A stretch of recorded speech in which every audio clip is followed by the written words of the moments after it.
Hello. We're live, I think. Hey, I think we're live. Probably. I'm just gonna enjoy this. Welcome, ladies and gentlemen, to Legends of Avantris episode like fucking 38 or something. Yeah. It's something 37 crazy, or 38. Episode 11. Pretty fantastic. Welcome, we are Legends of Avantris. This is Legends of Avantris, the campaign we colloquially called Legends of Avantris Prime. And we are a bunch of nerds that embarrass ourselves for your entertainment. And we've been playing together for nearly 3 years. And we are playing Dungeons and Dragons 5th Edition, a lot of homebrew rules. If you're an old fan of the channel, welcome back. If you're new, welcome. We love you. Everyone's welcome in the Avantris fam. We hope you're having a great week. We hope you're having a great night. I think we have a couple of housekeeping notes. If you joined us on Monday, thank you for tuning in for You Will Be Witness. It was a great time. We had I'm going to repeat our announcement. Our Monday night sessions, which is generally called the Feywild or You Will Be Witness, is moving to Tuesday night. So we're doing a Tuesday-Wednesday schedule, so you get a quick double tap in the middle of the week, and you can enjoy the rest of your week unless it is Saturday, then you'll really enjoy the rest of your week on Saturday with Beneath Dark Wings. I may have said You Will Be Witness. They're both spooky campaigns, so I get the names confused. Hey, no! Thanks for the bottom sub, text. Why don't you pull up the chat? Oh, so yeah, if anyone's chatting, I can't see it. Let me get right chat now. pulled We're just up. going to pull it up because he's useless. It's fine. So, we got a what bunch else? of We are people in giving chat. a I giveaway at apologize. 600 followers. So It's a tell bit your of a friends. It will be a live giveaway in chat. So only those in chat will be able to participate. So you never know. You always want to stick around in case the giveaway triggers. Mature stream. Hide your kids. Hide your wife. Is that it? I got a ham on my pants. Saltiest healer. Oh, We call thank you for the sub. Avantris, you owe me child support. I know what it's like to. What was that? It's between you and Salty and your god. So. I'm gonna contact my Avantris attorney and I'll get back. Hey, I went to law school once. Hey, when you're back in Goldhaven, hit up Gus. Welcome. Oh, 9 months. I get it. So I think with that, we'll go around and introduce the gang. You guys know them. They're finally back performing for you. It's the first member of the Avantris crew. I would do the whole DK rap. I'll prepare that. Derek and I will work on that. We'll be fine. We have Rodek Stonehearth, played by Richie, Hey, Dwarf Fighter. it's me. We have Sylvie Flickerwicket, played by Nikki, Hello. who is a gnome warlock, forest gnome warlock. We then have the lovely Annulin Mossgrove, played by Kelsey over here, and she's a wood elf ranger. And then finally, we have Vander's True Strike, a high elf rogue, played by Andy, also known as the Great _Andini, great video game streamer as well. Check him out in the chat. I'm sure he'll be shit posting along with you. And so you can click on his channel and follow, like, subscribe, whatever the terminology is in Twitch. You may do. And please, I encourage you to do. I am Mikey. I am the ironing board DM. I literally DM on an ironing board. And I like to roll dice and write fan fiction. And that is what we're doing here. And I think with that, we'll be able to get into what happened last time on Legends of Avantris Prime. So, the session began after kind of witnessing a strange voodoo ritual with a shadow man projected onto a mausoleum who called himself Baron Samedi. And in the deal gone wrong with this figure, there was a horrific abomination slain. Then the party kind of was roiling from the effects of this combat. And they realized, wait, how did we expose ourselves and give ourselves away to this voodoo ritual?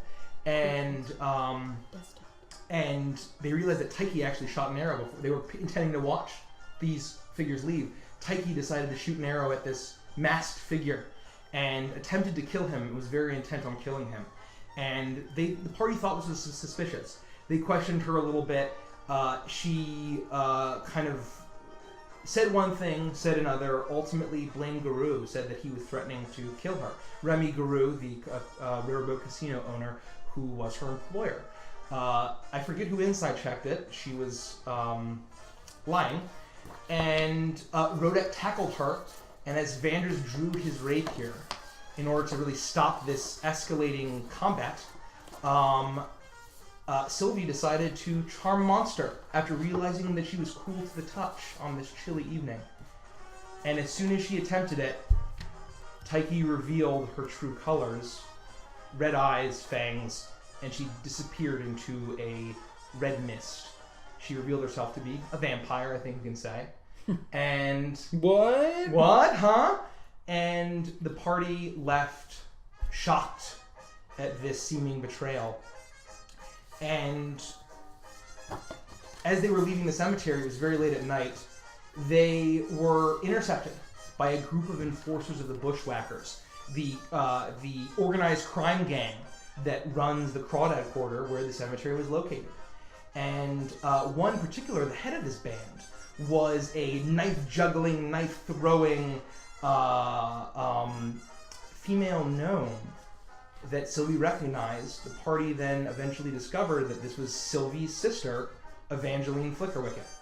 And she was investigating a recent death, a stable boy named Caleb, who had been killed by a vampire. Sylvie used Speak with Dead to confirm that it was indeed Taiki that killed him. And they decided to bring the party back to Ma Puckett, the forest gnome who brews the Wisp Glow, the famous psychedelic beverage that the Bushwhackers and the Crawdad Quarter are famous for. And she basically kind of smelled out the party, got a sense of what they were doing, and realized that their goals may be aligned. Upon letting the party go, they went back to their hotel. I believe they slept. Sylvie had a very strange dream of goblets and rum and mortar and pestle, iron teeth. She awoke, the party awoke, to strange shouting in the square, excitement. A vampire in Agwe. Danger, lock your doors, lock your windows. Agwe is no longer safe.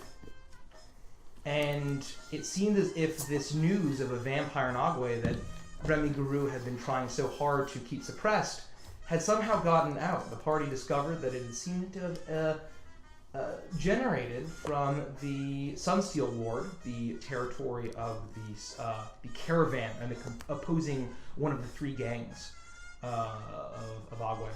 And Sylvie decided to get on her broom and use Major Illusion to basically say that this was a viral marketing for a play called Vampire the Masquerade the Play. And if you don't have inspiration, Nikki, take it. Oh, thank you. I haven't given if you probably track it, I probably haven't given inspiration in like 6 months. But so I'm going to try to remember that inspiration does exist. Thank you. Please take that brilliant idea. And so it seemed as if, with the Bushwhackers' help, that the news was spread. Finally, they were trying to figure out where the hell is Guru. He wasn't at his riverboat. Sylvie tried to scry on him with no effect. They thought he was dead. And then, however, as they were setting up this play in order to kind of put a kibosh on this, suddenly bullywugs were joining in the fray and spreading out flyers that we have right here, informing the town, if we can see it. And this is a flyer. If you check our Twitter, the full thing you can see. This was made by the one and only Derek, our Morning Frost and delightful DM, and Caprice. Also in Discord. Please check it out. It is fucking hysterical. It's amazing. He worked with me on it, and it's a flyer that is being posted around. And with that, the Bushwhackers that had helped them with the play, the curtains opened. And Sylvie, or whomever, standing on the stage, whoever stands on the stage and starts the play, to an uproarious crowd. And in the front row, they notice the one and only famed alchemist, Alphonse LeBlanc, clapping. With that, Sylvie, you are staying on the play. The rest of the party, you are backstage watching this. The crowd is uproaring, cheering. You are looking out on the crowd, and the whole of New Arcadia Square, the main plaza of Agwe, is filled with rows and rows and rows and rows of chairs. It seems as if the Bushwhackers have allied with the Bayou Brass Theater Company and has basically pulled together all of this. And you see just rows and rows. You see the occasional bushwhacker walking around with a bucket, collecting gold pieces, silver pieces, and copper pieces. They're actually making a pretty penny from this as well, in addition to helping you. It's a little bit of quid pro quo as the curtains open and the music from the smooth jazz stylings of Old Lou switch to spooky, appropriate Play music. Perfect. play music. Perfect. And Sylvie, oh my gosh. No There we way. You're welcome, Mike. Ladies and gentlemen, welcome to Vampire the Masquerade, the play. As Sylvie, the curtains open, you see Alphonse LeBlanc clapping, and you see another figure sitting next to him, clapping meekly, intently.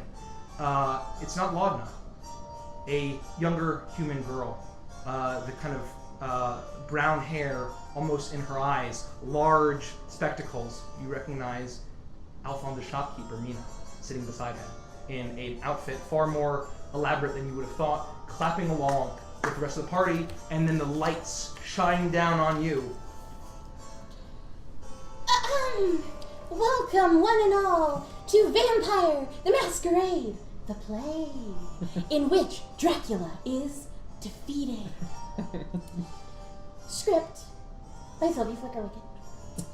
Cast and characters: Dracula Von McAdams, a Dracula. Christine, a pretty girl.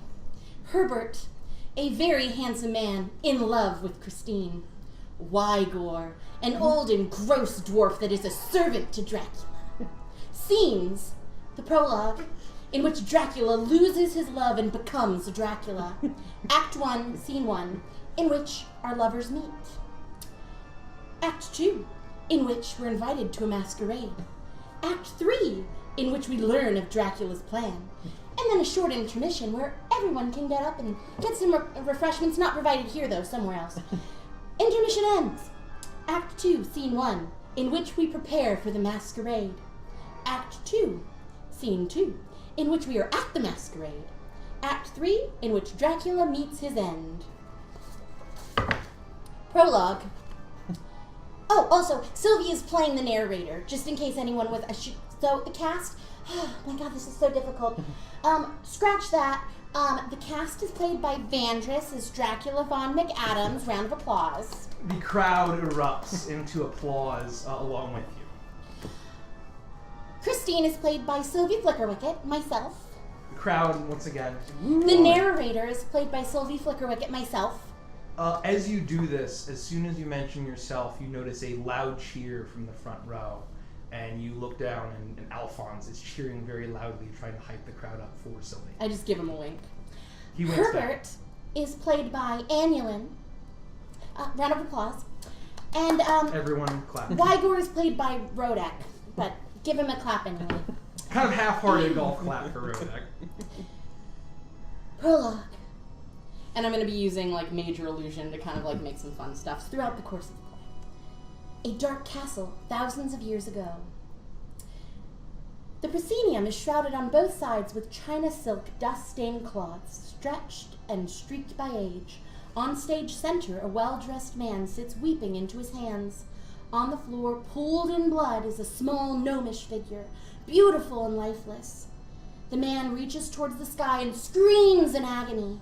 He turns and faces the audience and flashes his fangs and hisses like a strange black cat that just had its tail pulled. The lights fade to black and the curtain lowers. Guys, lower the curtain! You look around and you see two forest gnomes. Like, oh shit! As they're putting away the whiskey bottles, and they're pulling the ropes as the curtain just like sloppily lowers down. The curtain rises to a Raise the curtain! The curtain rises to a... And it hits a spittoon out of nowhere. The curtain rises to a well-kept gnomish city. Shops line a main street that leads to a dark, dirty, and crumbling castle off in the distance. Christine enters stage left. and then Sylvie starts to enter stage left. She's leaving a flower shop. Herbert enters stage right. Annulin, come on. You enter stage right, come on. He's leaving a tobacco shop. They collide, center stage. They have an awkward and flirty conversation because that's what new lovers do. Herbert, it's your line. Pardon me, miss. My name is Herbert, and I'm so sorry for bumping into you, a lady, as I am a man, and that would be rude. I was blinded by your pure gnomish beauty. No, pardon me, Herbert. I'm Christine, and I am so clumsy and awkward when I see a handsome man that I want to fall in love with. They both giggle uncomfortably. The crowd laughs also uncomfortably. Then the lights begin to flicker. Lightning strikes, and off in the distance, from the direction of Castle Von McAdams, the sound of a blood-curdling scream, sorry, I lost my voice, can be heard. Rain begins to pour down around the two soon-to-be lovers. Awkwardly, the two say goodbye, and they both run back in the direction from whence they came. Bye! Well, bye. Christine exits stage left. Herbert exits stage right. I'll awkwardly bump into the back of you and then turn around and go off the other side. You see the bugbear from whom your armpit stash had come from, and it said, "I thought you did really good." The curtain lowers. Scene 2. The curtain rises, the lights illuminating only stage left. Christine is sitting in a fancy and expensive day dress while she daintily embroiders and sips tea. Her maid enters from stage left and gently drops a large, elaborate envelope onto her lap. Christine looks pleased and hastily opens it. Who's playing the maid? Nobody. Oh. Okay. That's what the narrator's for, to tell you what's happening when there's nobody else on stage. We had budget cuts. You see the other bugbear in a maid outfit walk out into the center stage and look around and then just run back. Budget cuts. An invitation to that creepy castle on the hill? A masquerade, and it's only 2 nights hence. I sure hope Herbert, that insanely handsome elf, will be there. Lights fade on stage left and illuminate on stage right. Herbert sits in an elaborate, dark-stained wooden desk. In one hand, he's holding an invitation to the masquerade, and in the other, he's holding a cheroot, which is kind of like a cigar, but a little more differenter. He kicks his legs up on the table like a powerful and handsome man would do. He looks out his open window and stares at the looming castle in the distance. He says to himself nonchalantly, "Herbert, that's your line." Oh, my cheroot got in the way. Gosh, I hope that pretty gnome is there at the masquerade that I will go to. I want to dance with her so that we can fall in love. The lights fade. Scene 3. The curtain rises. Rise the curtains! Girl gadzooks! And then you hear that ding! The curtain rises to a dark and dreary room. An ugly dwarf in dirty clothes, obviously very poor, is rubbing the feet of a...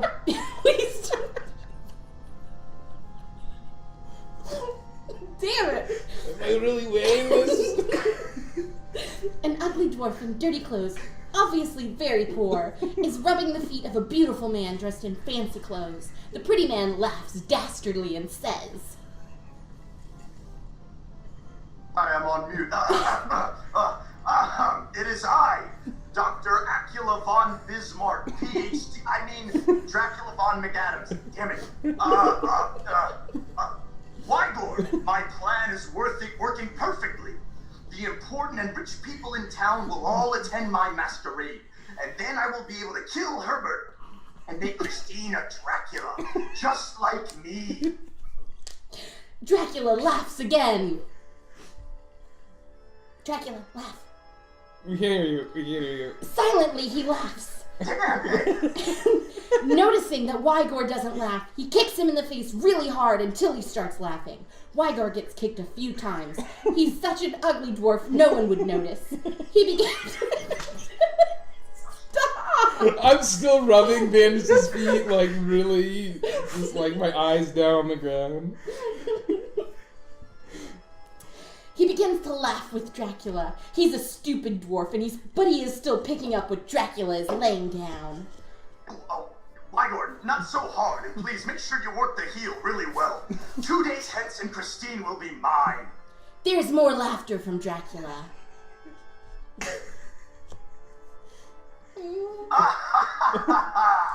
Wygor then says, in a really gross and obnoxious dwarf voice, Do I really need to read it?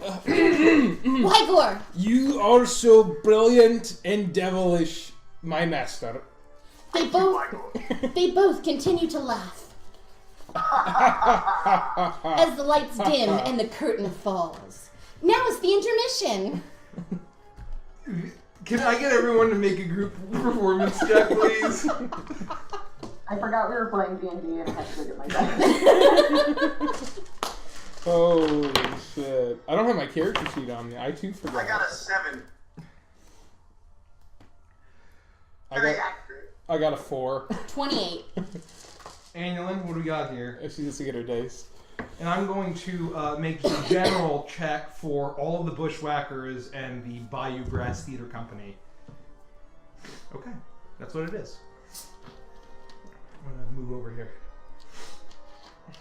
I got a 17. 17.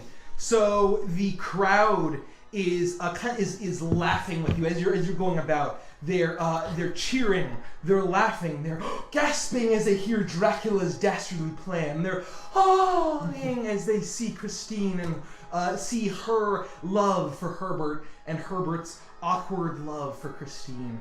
The party, the audience seems to be quite excited, and you see the other Gator folk besides Lou is like holding clipboard of the script, and he's like giving you thumbs up every time you like get your line right, and he says, "Well, good job, guys.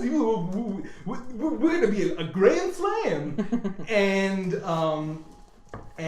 so you're all backstage. You're hearing the crowd kind of disperse. The clapping and the cheers kind of die down as it's the din of a crowd rising up. They're heading to the various bathrooms around. They're going to get some snacks. You actually realize that a couple of just random carts from all over town are just kind of setting up. You see some from all of the different districts of the town are kind of setting up their various local wares. You have your classic Agwe style food, but you actually have carts from kind of the more exotic Yulongese and Nekbeshan food as well, and the crowd seems to be having a pretty good time. What are you guys doing? You're backstage. Oh my gosh, that is so nerve-wracking being both the narrator and the lead. Oh boy.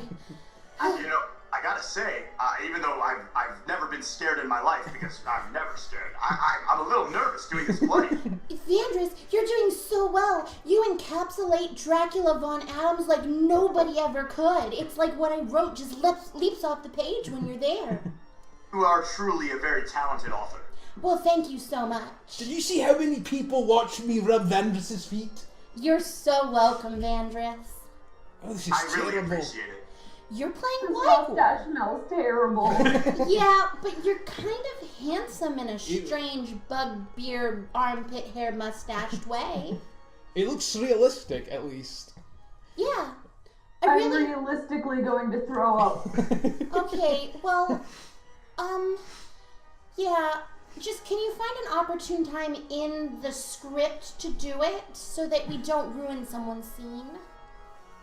Of course. Thanks. I'm a professional, above all. Of course. I want to peek between the curtains to sort of see what the crowd's looking like and like just get a sense Make a of perception check. the energy. We're playing Dungeons & Dragons, by the way. We're rolling dice. Oh, and also, when I was standing out there doing my narrator stuff, I saw that that lady that ran the magic shop for Alphonse is sitting next to him. Well, we did know she was coming here, right? Yeah, but you know who wasn't sitting next to him? Who? Laudna. Well, it's the evening currently? It's not, yes. That is weird. Isn't it weird that he wouldn't be at a play with his lady friend? It's definitely worth noting. Especially a play about romance. Well, he may have just heard about it and like stopped by and he happens to be staying. It's very last minute. Maybe. I doubt he could like make a plan of it. But I think we should make a mental note of it. Well, we know who the vampire is. We know who Real- one of them is. It's fair. It could be more, it's true, but... Anyway, we have to keep an eye out for bats and clouds of mist while we're doing this. This is very dangerous. Well, I may be doing some minor illusion and some major illusion that could cause things like bats and clouds of mist, so maybe try not to freak out until the play's over. As a side note, out of character, I am using the magic manticore armor to make myself look like the handsome Dracula, so I'm still wearing my armor. Duly noted. Okay, great. And I guess I'm wearing just disgusting peasant clothes. And you hear a voice from the Gator folks saying, "Oh, we got 5 minutes. 5 minutes until intermission's over." Okay, I'm gonna go to the corner and freshen up. And I just go to the corner and I pat my face with a powder puff and... Alright, everyone, break a leg and keep the energy high. All right, I guess I'll just keep reading this. And I with my script in hand, just sort of really sloppily tucked into my rags. Rodek, did you make a real present? Oh, I did. I got an 12, 11 or 12. 12. Well, everyone else kind of steps out to kind of go and mingle. Alphonse is sitting there, his legs, one leg over the other. He's just gripping his knee, looking intently with a broad smile on his face at the curtain, waiting for the next act to start, or the second half of the play to start.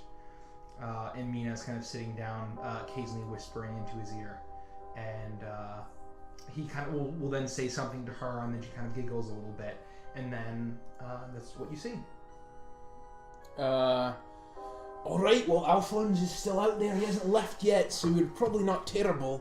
And hopefully people are buying this. Do I get a sense that people are they get it? Are there a lot of people here? Make an insight check. You're done, Die.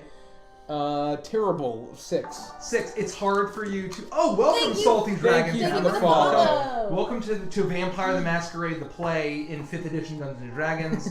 It's all very Yeah. You'll context clues eventually. Yeah. Very meta. Yeah. You see people talking. They seem to be happy. That's all you're able to deduce. How about that? That's fair. Okay. That's fair. So you say, "Okay, we're going on. Who's on stage?" I am the narrator. Okay. Here we go. 3, 2, 1. Welcome back from your urination and your mastication. I think that's what it's called when you chew. Yes. Welcome back from whatever it was that you did during our intermission. We're now here for Act 2. The curtain rises to a gigantic ballroom covered in dust and cobwebs.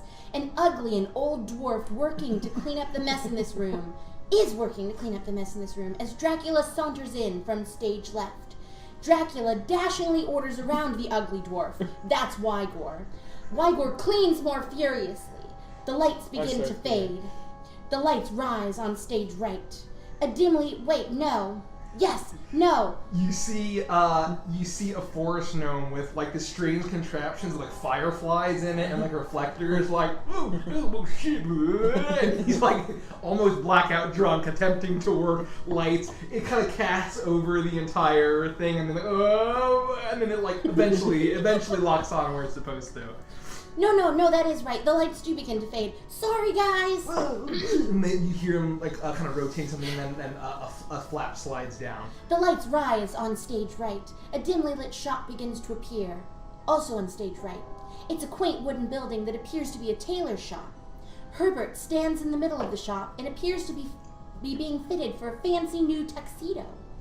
Herbert looks at his wrist to find out what time it is. His skin doesn't change beneath his gaze, and he wonders why looking at the skin on your wrist seems to work at telling the time for some people, but not for him.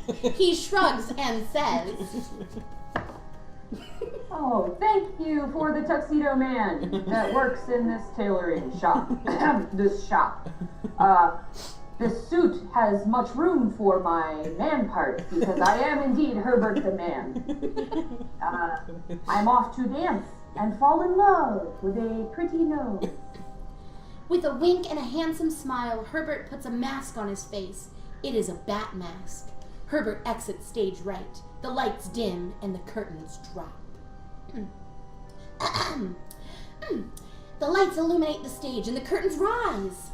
An ornate ballroom comes into focus. The room is beautiful and full of dancing people. A large staircase towards the back of the room catches your attention. It's the type of staircase that princesses would walk down. Christine, a beautiful gnome girl, gracefully descends the staircase. The room falls into a hush as the entire room begins to stare in awe. This gnome is definitely the most beautiful and the most popular person in the whole room. The crowd parts and an elegantly dressed man wearing a bat mask steps forward and takes Christine's hand. They begin to dance at the center of the room.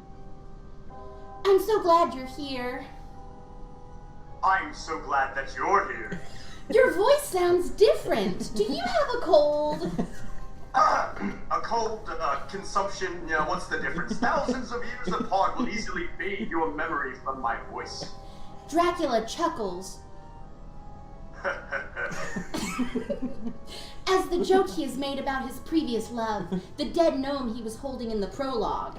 He thinks it's really funny that Christine thinks she is dancing with Herbert and not a Dracula. Oh, silly! It's only been 2 days since we met. You are so romantic. They continue to dance. Herbert sees Christine dancing with Dracula and is super sad. He runs into a nearby hallway to cry. He doesn't notice at first, but Wygor is standing there like a super creepy dwarf and is looking at the dance floor through a crack in a door. Wygor doesn't notice that Herbert has entered the hall.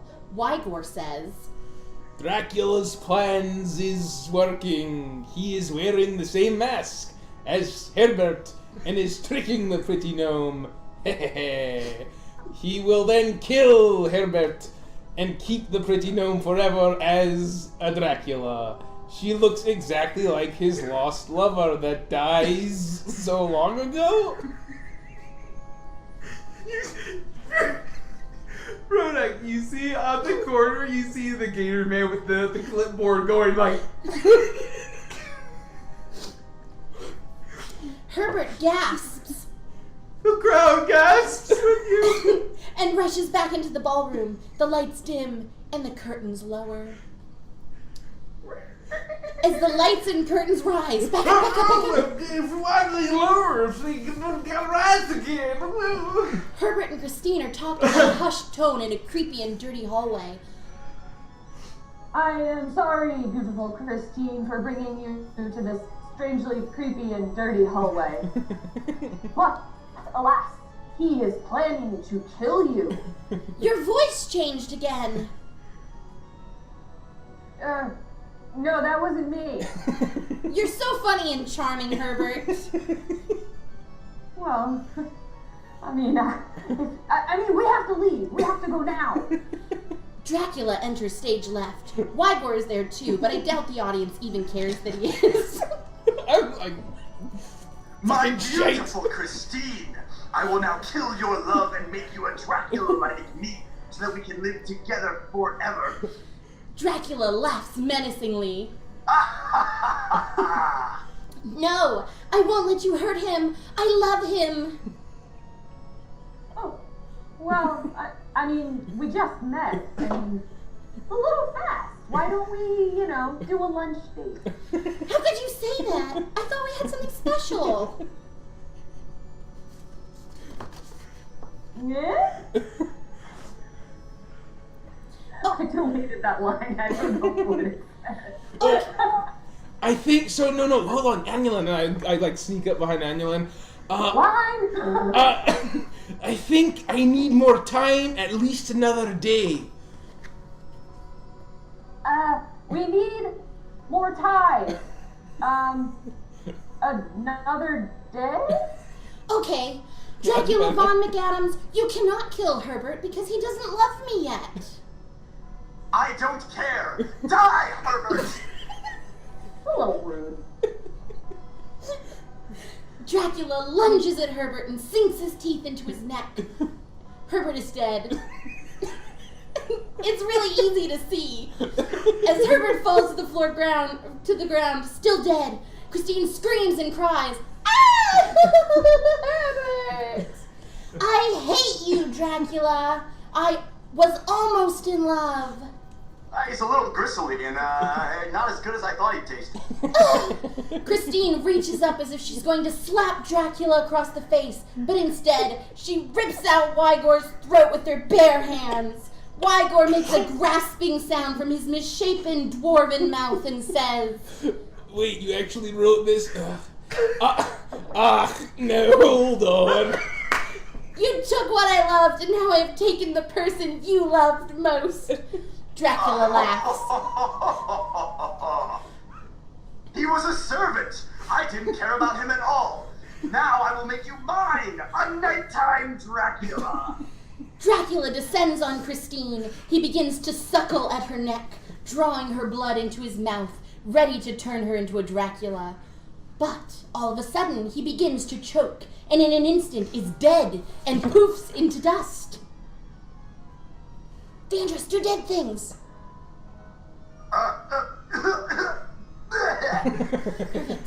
You get the thumbs up from the gator man. Christine takes a bottle out of the ruffles of her skirt. A label is written on the front, Wisp Glow. She puts the bottle to her lips and takes a gulp. Draculas are no match for the magic of wisp glow in your veins. Christine then winks at the audience and crumples to the ground, crying over Herbert's dead body. Oh no, Herbert, no! The lights fade and the curtain makes its final fall. After a minute of loud, raucous applause, that's you guys, clap! Audience, clap!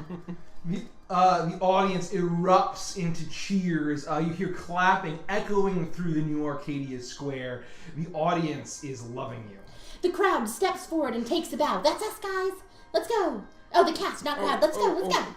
All right. So the audience is cheering. You're looking around, and as you can see, you start to see a forest gnome out kind of around the crowd with a little cart, jars of wisp glow kind of hanging all the time. Get your bushwhacker brand wisp glow. No Dracula's a match for wisp glow. Everyone takes a bow. So we take a bow. I grab people's hands. Tons of people are throwing flowers at Sylvie's feet for her incredible performance. And if nobody's doing it, Sylvie's making it seem like people are. So why don't we do another group performance check, and that'll be the last performance check. I'm going to do another one for the crew. Oh! Gotta give it up for the natural 20 for the... But, oh, wow. Yeah, gotta give it up. I'm using my inspiration. Another 28. 28, got it. 28. I got a 17. 17? Fancy. I got a 15. Am I rolling? Performance. Ah, shit. Ah, 19! Hey! The crowd is almost like falling over each other, clapping, cheering, reaching out to attempt. Thank you, Derek. Thank you, Derek. Cheering.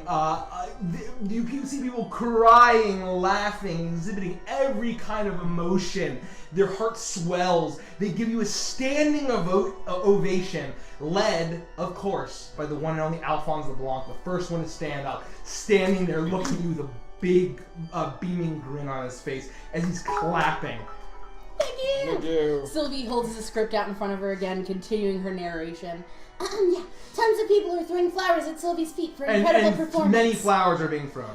The curtain falls for the last and final time. Bugbears, do it. The curtains, they fall again. I thought we were done. No. We're almost done. Sylvie is a star. And then Sylvie strikes a pose, and the play ends. And the play ends, and the crowd, once again, they are standing, they are cheering, they are clapping, they are so excited. People are crying in the audience from the sheer beauty of Vampire the Masquerade, The play, an act in 3 parts, in which Dracula is destroyed by Bushwhacker brand Wisp Glow. Dracula destroyed by Bushwhacker brand Wisp Glow as people are rushing to the concession stands to buy up the Wisp Glow. You see forest gnomes all over. You assume it's from the other bands of enforcers beyond the ones that Evangeline had been leading, and there's coin just being chucked into these massive coffers that people are just kind of tipping. There are roses and flowers of all varieties, magnolias being thrown all across the stage, and people are just are uproaring, and you're all backstage, and the Gator Man kind of walks up and says like, "It's a smash hit. We'll be here all season."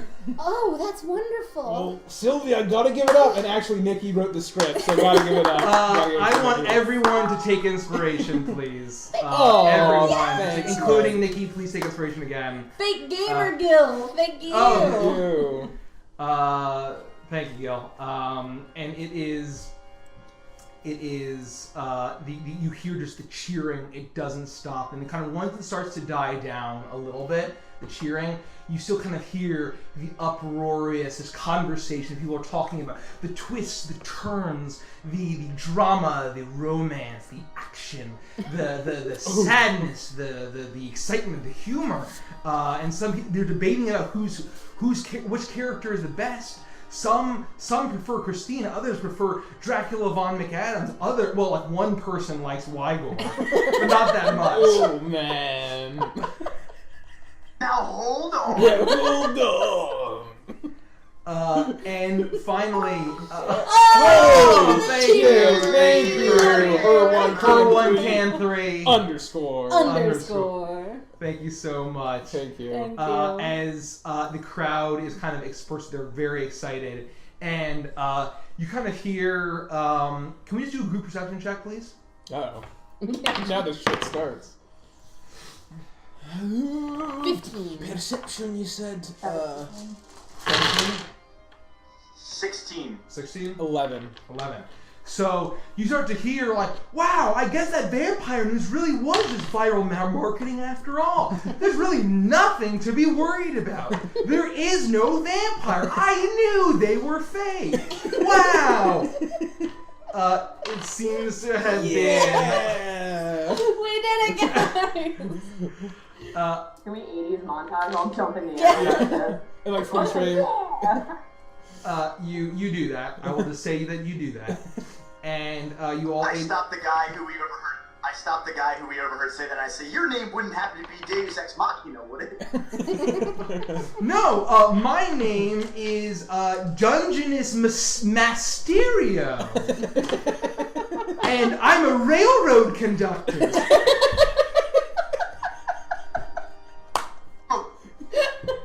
Have a lovely night. There it is, ladies and Thank gentlemen. you. Thank you for being such a great Dracula von McAdams. Wow, there was no vampire after all. Everyone seems to be echoing the same sentiment, as it was actually just a viral marketing campaign for a one-night play in the square. Because this is what happens here in Dungeons & Dragons. So you're all backstage. I need a drink. Yeah, probably. I do have too. the strangest hankering for Wisp Glow. I No. I Now can hold say, on. I don't think that's a great idea. But you did a great job as Wygor. You looked the part, you sounded the part, your personality was spot on. Could not have been cast better. I gotta be honest, Rodek, I'm sorry you had to rub my feet. That was a little awkward, but we do what we have to for the stage because we're professionals. And I've never really been a professional of anything except for a con man. And this, I gotta say, this is pretty great.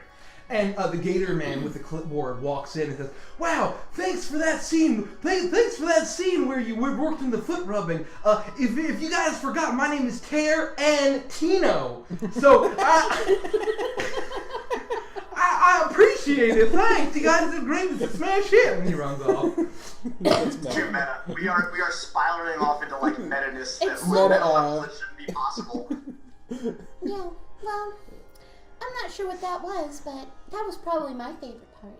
Well, it worked is the important thing. I know. Unfortunately, I need to wash my hands now.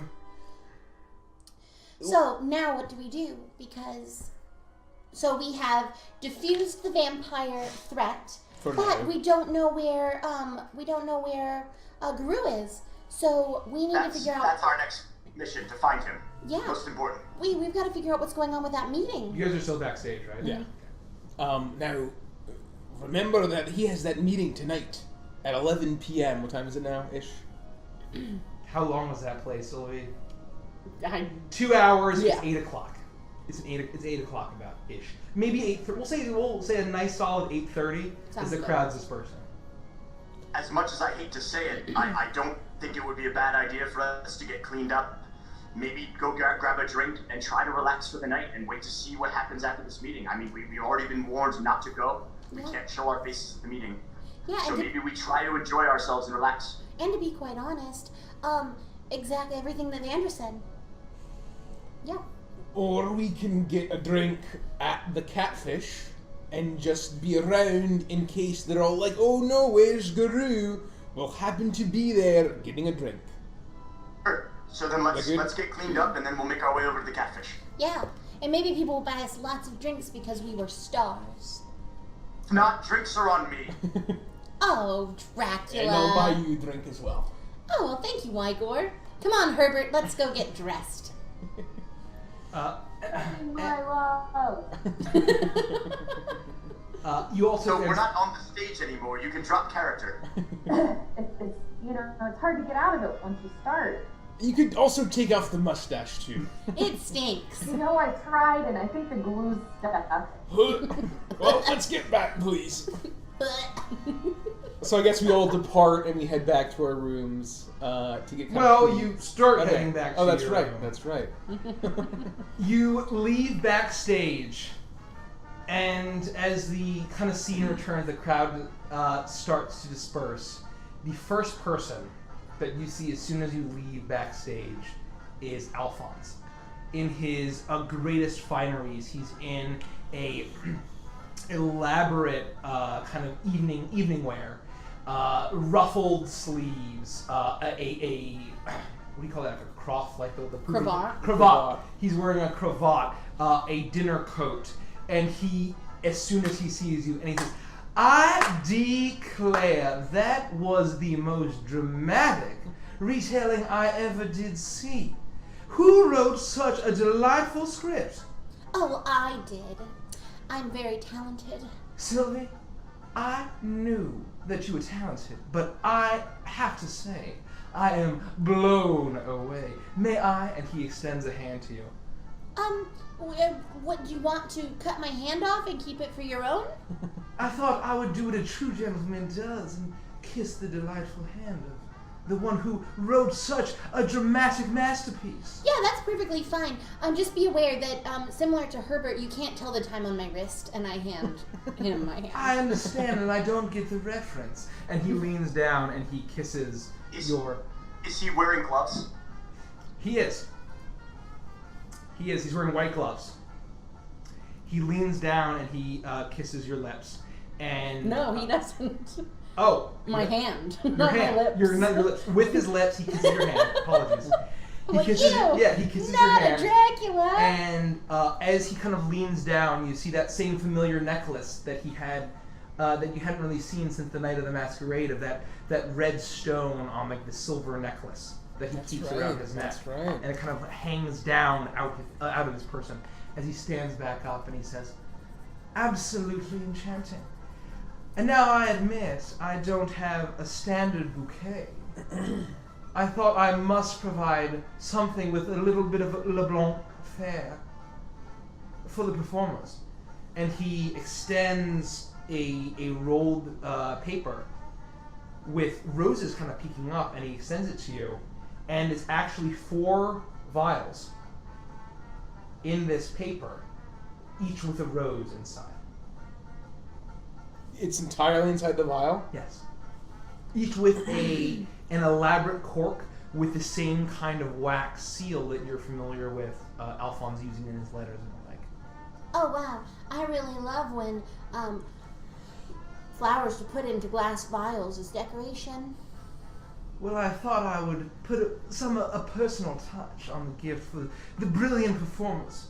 I hope you'll take this as a sign of my appreciation of someone who finally appreciates the arts. You understand that without Campana here, the art situation here is more for the tourists and the rubes, you understand? Oh, I do, but I was wondering, why didn't she come out tonight? I was hoping to see her in the audience. Campana? No, the other lady. The one that you're with. I don't care about Campana. Oh, I care about your girlfriend. I'm afraid Lardner, you mean? Yes, yeah, the pretty one. I'm afraid Lardner is Christine was from... obviously designed around Is beauty. that true? Sylvia, I recognize a number of references. What was your inspiration in writing such a play? Oh, it was the fact that I'm a gnome and I am beautiful, but Annulin's an elf and she's far more beautiful. So I was thinking how cool it would be if there was something like as handsome as a Dracula that loved me, and if Annulin looked like a guy with like a big, burly, gross mustache. And then I was like, well, if I've got all three of us in there, I have to add in Rodak. So I pretty much wrote him as is. It was a wonderful combination of roles. And Annulin, I must say, you have an aura of masculinity, but still one that's still in touch with the feminine side. It was refreshing to see in the theater. I do just want to point out that the mustache is not real. I'm still kind of standing off to the side, like pulling at it and grinding it a little. Thank you. Wonderful, darling, wonderful. And so, I appreciate it. And so I must know, though, where your inspiration came from. For what? I just told you. Besides, there must be more than that. Such a genius work of art must have a more deep story to tell. I'm trying to think. I don't think so. Avantris is kind of hot, and I'm pretty sure she's got a thing for Annulin. I want Annulin to have a real mustache that smells like ballsack, but she doesn't. Rodak's obnoxious and says, well, hold on, all the time. And good. I'm just a gnome, but I would love to be popular. No, pretty sure it's just from real life. Oh, that's wonderful. And excuse me. And as he says that, Evangeline walks out. And Evangeline, Sylvie's sister, the kind of flowing, curly, red locks and the freckles all over her face. And she kind of walks up to you and says, well, Sylvie, I have to be getting to the catfish now for the meeting. So I'm going to leave you. I'm leaving some of my boys here because I'm the only one that can attend. But anything that you need, just tell them that Evangeline says they got to do it, or else they're going to get some Evangeline wrath, okay? Okay, I will handle it. And before you go, if there's any trouble at the meeting at all, can you please come to the crossroads? Or upstairs, depending if we're there. Just look for us. She kind of looks around, like looks up at Alphonse, and kind of looks and says, I don't know why there'd be trouble at the meeting. No siree, okay. Y'all have a wonderful evening. Good night. And she turns around and kind of scuffles off, looks over her shoulder a little bit at you guys as she walks off. And Insight checker. could you speak up? Insight Anyone? check. Sorry, can I insight check her? You may, please. Enjoy an insight check.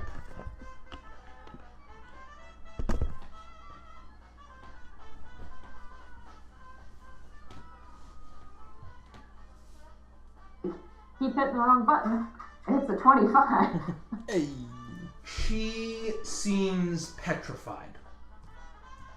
She was lying in the fact that she was not worried at all. And she seems to be incredibly afraid. She seems to be someone who, to the average person, she's a very steely resolve. She seems to be incredibly tough and incredibly capable. But in this situation, there was absolutely an element of fear that you would not have expected from someone like Evangeline, I will say. She walks off. And Alphonse watches her leave. Well, my oh my, now, who is that short drink of water? Oh, she's kind of a slut. That's my sister. You have a sister in town. Yeah, I didn't know until today. I should have known by how enchanting she was, and his eyes kind of turned back at her and then turned back to you. I should have known that there was a relation there. And what meeting is she referencing? Oh, I don't know. She probably has to meet up with one of her 15 boyfriends.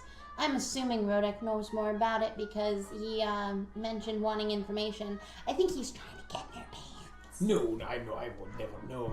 It's but she likes disgusting things, so she'd probably date him. And we all kind of saw that Rodek was definitely hitting on her. I mean, not to call you out, Rodek, but that was weird. Well, I would say that Rodek, you have delightful taste. If you, well, let's just say, if there is some sort of meeting, the bouquet I've offered may assist if you care to join. And he shoots you a wink. And are you gonna take the bouquet? Yeah. There are 4 vials, clear liquid with a pink rose in each of them. And it should be enough with the LeBlanc touch to help you keep an eye on your sister and make sure she's okay. She did seem very, very scared.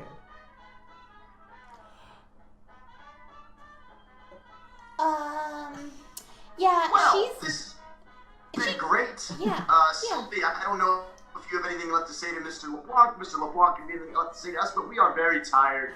We had a hard day with the play, and we were going to go celebrate. Avantris, I know you may be tired, but I am not. And I just wanted to say how tragic it is that there is truly a vampire in Agwe. I appreciate your play in order to keep the peace. But I am just... Who would have thought such a thing could happen? What's a vampire? I know. I wouldn't go ahead and say that there's a vampire here. I mean, it's very clearly a misunderstanding. Oh, I would, Avantris. You're not a stupid man, are you? I mean, he did agree to play Dracula in my play, so... Give him like a dumb, goofy grin. Make a deception check. Why would you say... 17. Why would you say that there's an actual... I guess, why don't you resolve that, sorry, and then I'll say it. 17. I would say, after you say that, it says, I understand, dear Avantris, that Mr. Guru is attempting to put his profits before the well-being of Agwe. But I am not a stupid man, and I assure you, from what I know, that you are not either. And all of us know that there is indeed a vampire in Agwe. Why would you... What has brought you to believe that there is a vampire in Agwe? I have my ways of knowing things. Okay, well, the way I see it is if you're not going to be honest with us, then I'm tired. I just wrote and performed in an amazing play. And I'm going to stare him straight in the eyes and just, not back, puff up my chest and not back down. Make an intimidation check. Ooh, oh boy. Intimidation. 24. Well, now don't go to rush to bed so soon. You gave such a wonderful performance. Have you all met Mina? Mina, come. And Mina kind of walks over, and she's looking down at the ground, and she looks up. She's kind of occasionally darting her eyes, and she goes, yeah, we've met. Hi. Oh, yes, we have met. I just run over and give her a big hug. Oh, that's It's good nice. to see you. That's nice. I really liked your play. Thank you. Mina, as soon as she saw the flyers, she was just dying to see your play. Now, but, Mina, you did see something very, very concerning, isn't that so? Well, no, I mean, I did. Well, should I, Mr. LeBlanc? Well, why don't you tell the heroes of Gullhaven what you know? I think it is of the utmost importance for such capable, powerful heroes to hear. And she looks at all of you as she kind of releases from your embrace. She looks and is looking down at the ground almost the entire time. She occasionally darts her eyes back to the four of you. Well,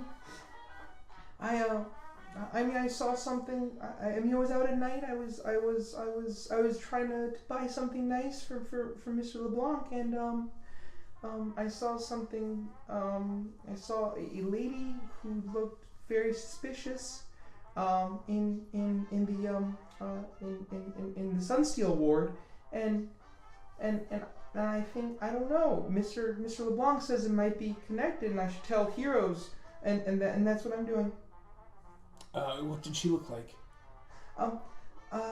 She had short, like shoulder length, black hair, a little bit shorter than mine, and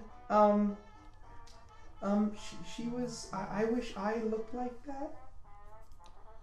Oh. And she, like, her face turns beet red. She says that. You know that you're beautiful, right? Well, some people say that, but I don't think so. Well, I think so. How long ago was this? A couple days ago. Alright. Why did she look suspicious? Should I? Darling, it is fine. These are the heroes of Goldhaven. This is a safe space, darling.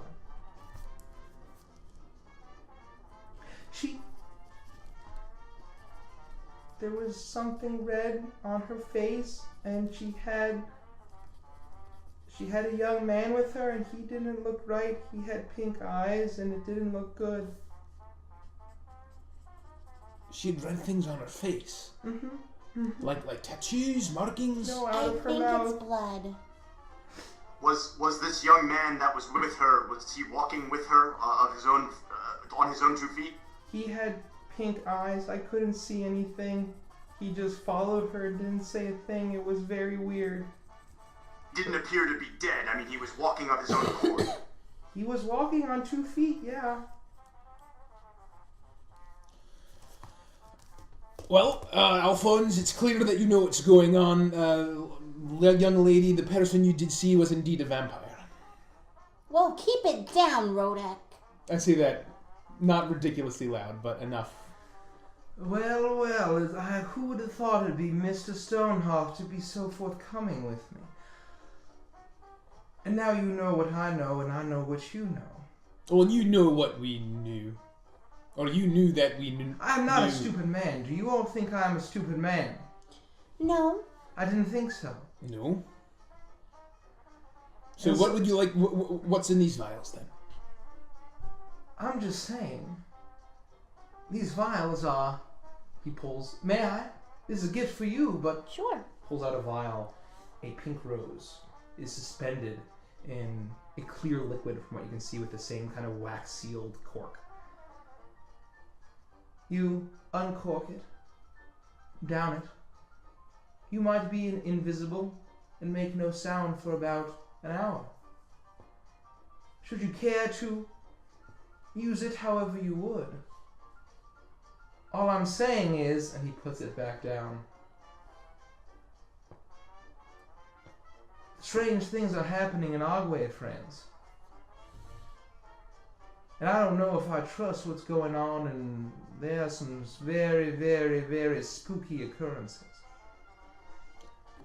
And the fact that you're just overwhelmingly charming sister, from the brief instant I had to look upon her form, I could see fear I haven't seen in a long time. Yeah. Well, like I said, she gets around, so might be a boy. I don't know. Who am I to judge? For you, it's a bouquet for the delightful performance. Well, it's been lovely. Thank you very much for the gift. We're on the same page, but I think we're going to still go back and clean up. So if you'd like to help us while we're here, feel free to extend some help. But we'll continue on with our way. He leans down, and Mina whispers into her ear. Now, Mina, you are an adorable child, Mina. She may be willing to guide you to where she found that strange occurrence. You're only going to go during the day, though, aren't you, child? No, I don't want to go at night. That scared me very much. I know, it was very scary. But these heroes are brave. So you'd like to take us tomorrow then, or another day? You let me know. And I will relieve Mina of her duties. My wrist skin says that we're free tomorrow. Is that so? At least until further notice. But I can always send my pixie to let you know if our plans change. I prefer to send Mina myself, if you don't mind. No, I was just saying if we couldn't meet with you and we need to let you know. Send a letter, that'll be just fine, Okay. Alright, well, we'll be in touch tomorrow then. Well, delightful play. The crowd seems to just have adored it. You look around and you see that the several carts have been brought out of Wispflow completely barren. People have bought it out. There are bushwhackers carrying boxes and barrels of gold, silver, copper pieces. They're incredibly excited as they're leaving, and then the crowd is incredibly energized by just the sheer drama of your performance. And he points us. I believe I was even more enchanted than all of these folks. Well, we're really glad that you came. Well, so am I. I am so sorry that Lana's having another one of her headaches. But I appreciate that you put on this play, and you've done such a good thing for the town to just put them at ease. Let them take their mind off of what's really going on. There's no reason for them to know. I agree. Well, then we're on the same page, and thank you again. I'm glad you enjoyed our play. You have a lovely night. Yeah, I'll do the same. Think about what I said and feel free to use the bouquet how you would. Toodaloo. Thank you. And Kitty's come, Mina. And he grabs her by the hand. Okay. And she reaches out and grabs his hand, and the pair leaves, making their way back up the Magnolia Promenade. You are in the middle of, or probably towards the side, relatively close actually to the crossroads, in the new Arcadia Square. And the crowd's kind of dispersing. You have the occasional people coming up, giving you tips. I'll say you probably get like 54 gold pieces. 50. We'll say we'll get 60 gold pieces total. That's divisible by 4, right? Nikki just tracks it all. Yeah, so 60 gold pieces total of tips and crowd members coming up and giving you gold and silver and the occasional platinum piece. People are overjoyed by the experience that they just witnessed. Well, I don't think we should talk about anything until we get to the room. I agree. Let's just get back, let's just get changed, and we can discuss. So I guess we'll briefly, or we'll quickly, as we can, get with back brevity. there. Yeah. Okay. You walk back. You see Quent and or Tear and Tino, the Gator folks say, "Well, thanks for. Hopefully, we can do tomorrow night. And come back and see us anytime. That was wonderful. But bravo!" And you see the bushwhackers breaking down. You all manage to make your way. You make your way into the crossroads, and the whole lower lobby erupts into cheers. You are kind of like a local celebrity from the play. The word is spreading about Vampire the Masquerade, the play, and it seems as if any kind of fear and concern about a real vampire in Ogway seems to have dissipated. And with that, you all eventually arrive to one of your 2 rooms. All 4 of you are in a shut door, shut windows, private. Well, that was a little aggressive. I don't know what to do. I have to agree, it was kind of out of character. I don't like him. I can't wrap my mind around that guy. He's so deceptive, I feel like. Yeah, there's just something about him where, like, I start to like him, and then I don't like him, and then I like him a little bit, and then I don't trust him, and then I trust him, and then I don't anymore. Here's my issue. We've been suspicious of him for a long time. and I don't know what his play would be, alerting us to the issue that there are actual vampires afoot, right? If he is in cahoots or connected in some way, why would he be telling us that there is a threat that we need to help extinguish? And quite frankly, I don't trust this liquid. Even if the potion is what he says that it is, I don't feel right betraying Guru. I don't see a reason for him to lie. He seems like a person who deals in deals and is true to his word as a businessman. And I just don't understand the connection, and quite frankly, I'm thrown for a loop here.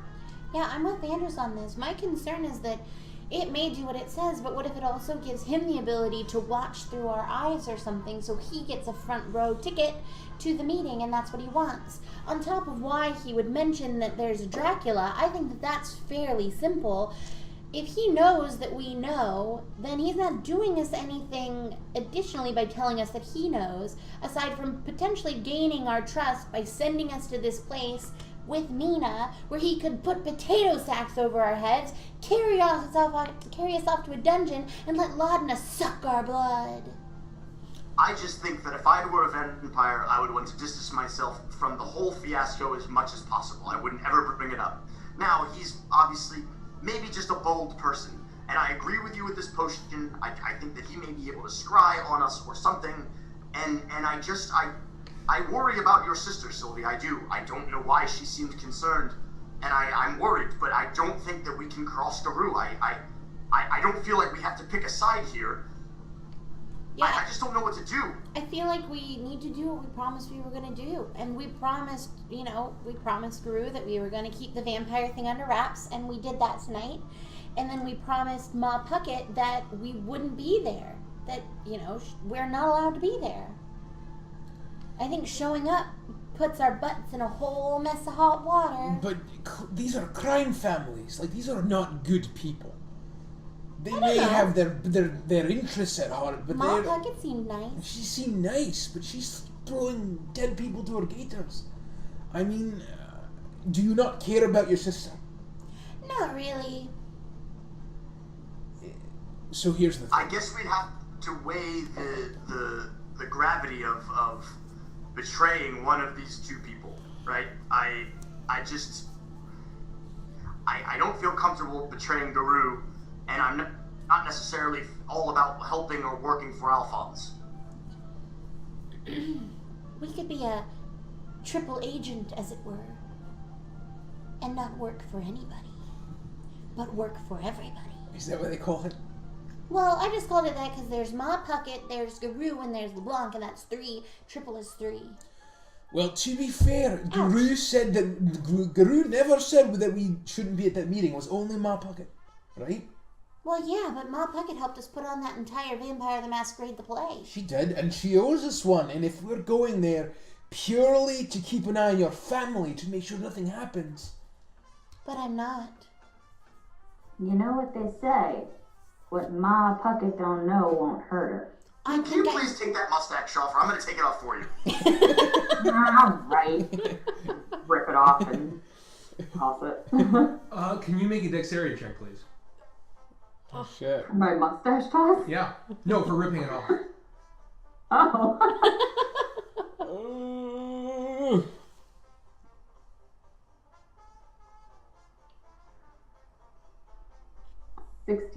16. You avoid 1 point of slashing damage as you rip it off, and no skin, miraculously, from the strong glue keeping this disgusting bugbear armpit hair mustache. It rips, it hits the wall and slides down, and you are mustacheless. Sylvie, can you take some time with these potions and try to figure out what kind of magic's in it? And just sure, Wygor, I'll do that. If there was a mechanic in a game, perhaps out of character, where she could, could she inspect? You know how to dispel. You know how to detect magic works. So so it's not like she could sit with it like a magical item or weak bounty potion. No, you could. It's also been a short rest.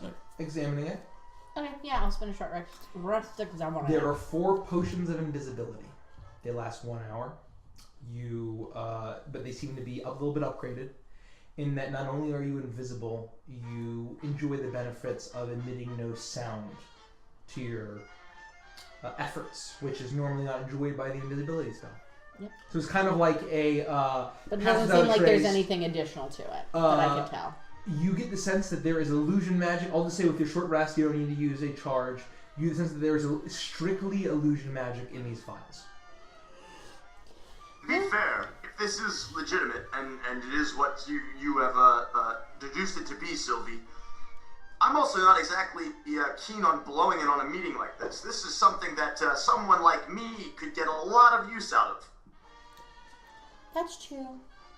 It sounds to me, and my sense is, am I able to insight check in the past, like thinking back, like get a sense of how I felt about it? Yeah. Or Yeah.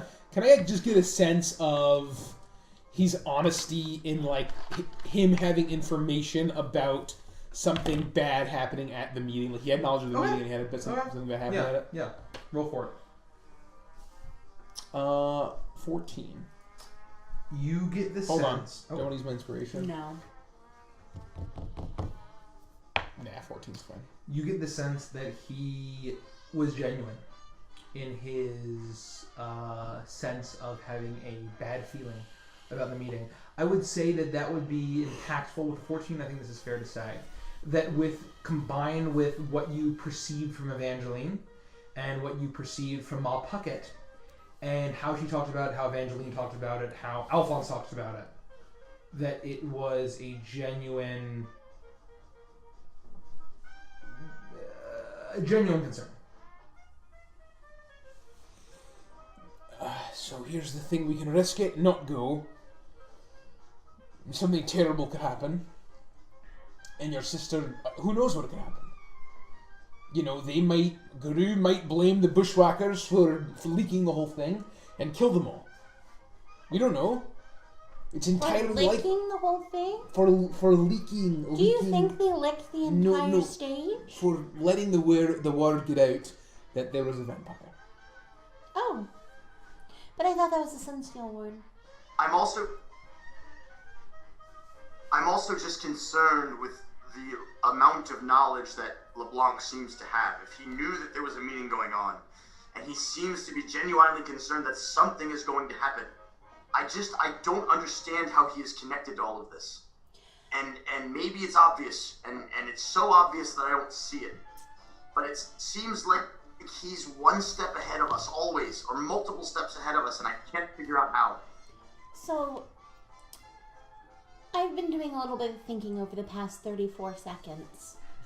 And I feel like it might actually be a good idea to go, because we can actually find out what the entirety of the group thought about our play and us, and find out if there are any kind of like sneaky Pete's in the mix that might have some bad designs on our persons, if you know what I mean. Meaning they might bring us up. Yeah, I think they will bring us up. What if we only send half of us? No. But then if something happens to those half, then yeah, you're sitting there on a mountain of potions you can use later, but we're dead. Now here's the thing, if we make no noise, can we even speak? Not to each other. And we won't be able to see each other. No sound emanates. I would say Sylvie would know this. That no sound emanates while you are under the effect of the potion. So we could try to just stay in tie ropes around us, or stay in contact with each other at least. But we're still physically there, so we'd have to be incredibly careful not to bump into anything or anyone. And as a gigantic unit, it's going to be so much harder. Does it draw? I should know this. Go ahead. I was going to say, I think that if we were going to go all together, that we would not want to be anywhere near each other. We'd want to spread out and be extra careful of everything. It's true. I don't think we should. Why send even two? Why not just send one person to listen in? I agree. Alright, I mean, we can try it. Maybe the rest of us stay upstairs. And Avantris, you go in with invisibility. What the hell? We didn't even draw straws yet. You're like practically invisible. You turn into the night. This is bullshit. Avantris, you can drink my potion and keep your potion. I don't even care about keeping the potion. It's just like you guys think you can throw me in as bait, throw me in as the guy. Go lock that door. Go get eaten by that monster. You know what? I'm kind of getting sick of it. Avantris, don't listen. Do you think reverse psychology would work on him? You know, I think it totally would work on him. Avantris, listen again. We don't want you to go in and do it. We want someone else to do it because they would do it better. Yeah, fine, I'll do it. I can do it better than anyone. Well, I don't know if I agree, but if you insist. Are you sure? I mean, Annulin's very good. I'll prove it. I'll literally prove that I'll do it better than all of you. No, I think I should do it. I think I should go. She's a No, slender... are you joking? She's not even half as stealthy as I am. That's insulting. It's insulting that have you heard her stomp around? There's a reason we call her a clump. But, I mean, she's a slender like what else? Have you ever seen, like, when it's raining, sometimes she, like, goes invisible sometimes? It's kind of creepy. This is absurd. I popped the cork on my potion. No, hold on. No, literally. Now, hold on. As soon as you pop the cork on your potion, Avantris, the pink rose inside immediately reacts with the air and dissolves. And suddenly, the liquid is turned into a pink, kind of swirling brew. Still does what Sylvie said it does, but it seems as if uncorking it turns it from a bouquet of roses into a classic Alphonse LeBlanc flashy potion. Well, that was unexpected.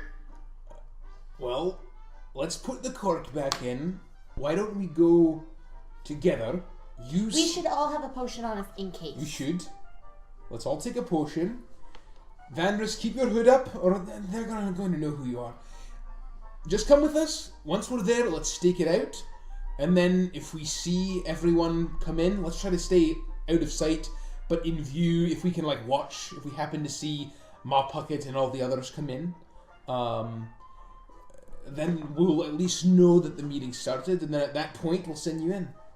Okay, but we all do agree that I am the fastest, the most stealthy, the most deadly, right? We're all on the same page. Well, I guess we'll see. I mean, I think you'll prove it tonight. I think you'll probably do a great job, and you'll show us all that you're the stealthiest and most deadly. I mean, of course I will, but I mean, you guys all saw me, like, unbelievable. Fine, just go. Lead the way, let's go. Alright, so you finish kind of cleaning up, getting dressed. I will say you get out of your costumes, the glue and all this shit and the makeup is all washed off. You get into your evening wear. A little bit nicer than what you're used to. I still wear my armor though, but like nice armor. Or, nice. Or well, like, you polish your armor. Yeah. You polish nice your armor. cloth like around. What was that, Angelin? Said you're going out armor. Yeah, exactly. Avantris has the ability. Your armor can look like however you want. So you can basically, like Gricko does in Feywild, just tap it to however you'd like it to be. And I'm not saying Gricko did it first, but Gricko got it first. well, he did. And so, It's not even Avantris, you're all in very fine attire, and you leave the crossroads. There's an excitement and energy in the air. Everyone's talking about vampires. The Masquerade, the play. No one's talking about a vampire in Agwe anymore. It is absurd, almost, you feel, as if the amount of propaganda that you've spread and the mind control that you've done over the general populace. You should feel good about yourselves. As the people seem to be just generally like, oh man, I can't believe I missed it. I hope I can get in the lottery and get tickets for like next year. And you know, it's a Hamilton craze, but the Vampire the Masquerade, the play craze. And you make your way to the Hungry Catfish. You walk up, you see the several gangplanks or the walkways upwards with the rope rails. And you hear rope, rope, rope, the same familiar armored bullywugs. As you walk up, it's probably approaching 10-ish, we'll say 10. hour before the meeting, and you see similar style, that same main deck of the Hungry Catfish. A lot of bars all over, a lot of jazz bands, and the occasional table game.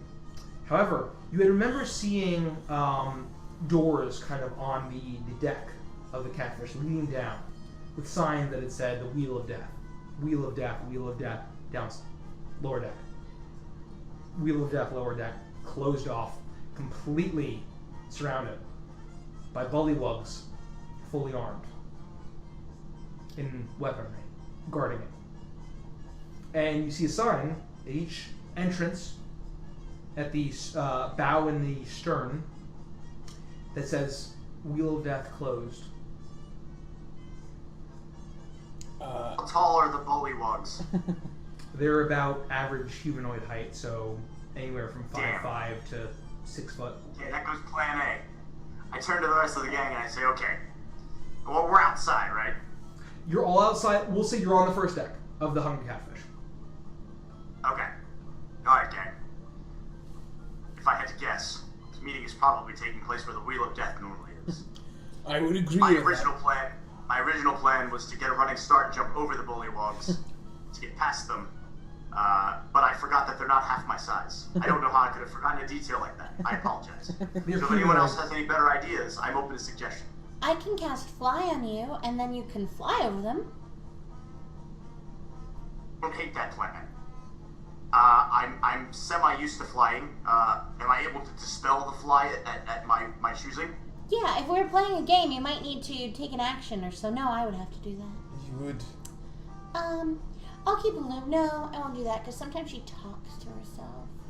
I don't know what to do for you. I think you'll be fine flying. I mean, you don't have to fly. You can walk on the ground. You could just leap up into the air and fly if you want to. Fair enough. That'll help me jump over the bullywugs like I want to. Are they standing like directly in front of doors, or is it like they're guarding a ramp or something? They're guarding a ramp Stairs. downwards. So you see that Right, there are bullywugs at probably 4 different doors that have like 2 on either side that are basically 4 bullywugs for each door that like you're not really sure where these doors go. And then there are the 2 major ramps downwards into the belly of the ship that have basically shoulder to shoulder bullywug all around, heavily armed. I guess what I was thinking was if they're just like standing in front of a ramp that goes downwards into the belly of the ship. It is closed off with a wooden slat over the ramp down that you're familiar with. I guess I'm wondering if I can fly, if I can go over them and just like go down, like fly down the ramp. I don't know if I can like visibly see the barrier. So you would be able to see that there's a wooden slat over each of these ramps, which is really not really a ramp, but more like a staircase down into the belly of this riverboat that you've seen in the couple times that you've been here. You know that this is covered with a wooden covering. So it seems that these bullywugs are guarding basically a wooden. It looks almost as if it's part of the deck, but they're bullywugs basically guarding. So it's this. almost like a trapdoor. Effectively, yeah. You can say. Gang, this doesn't. It doesn't appear at first glance that there's an easy way in here. Visible or not, I can't go opening up trapdoors. Well, perhaps you can follow your way in with others. So, what I could... Wait, so can you not open the trapdoor? Are you not strong enough? No, I'm saying that if a ghost suddenly were to fling open a trapdoor on a ship, I think that people would get a little upset. But what if I cast major invisibility on myself so that I could cast spells while invisible, and I tried to put 2 of the bullywugs to sleep? No, let's not get too crazy. Let's either you follow your way in, or with fly on, you can fly around the outside of the boat and try to find a way in from the outside. I trust you to find a way in once you're invisible. So I think that at the very least, when Ma Puckett shows up, you down it and you follow her in. If that doesn't work, then you go out around the outside. Oh yeah, just follow someone in when they get here. Right. That's an even better idea than wasting resources. All right, I'll Alright, I think that's the plan then. I suppose we'll spread out. Maybe everybody have their walkie-talkie available, and keep an eye out for, the leaders of these crime families. And remember, Sylvie would have told us this before, but invisibility ends when you cast a spell or attack something. So if you need to communicate with us, you just cast something or attack anything, and then talk to us immediately, and we'll just hopefully fight our way down there. I gotta be honest, if the swords start flying down there when I'm by myself, I'll see you on the other side. Then at least scream into the walkie-talkie and we'll come down. Okay, I hope it doesn't come to that, because I'm probably gonna be outnumbered like 30 to 1. Well, remember you can turn into a bat as well, just in case. Yeah, that's real good. Then I'll definitely get killed, because then the vampire... All the play will have been for nothing. Were you gonna say something? We talked about this yesterday. I'm not transforming into a bat within 100 miles of this town, and probably not for the next 6 months to a year, just to be safe. I didn't come all this way, almost get murdered by Orpheus, to get killed because people think I'm some fake Dracula bullshit. Well, lad, I think you'll be fine, and hopefully... Wait. Could you go down and do what Annulin did?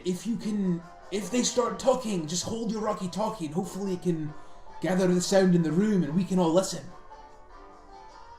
I mean, I can definitely do that. Yeah, I can do that.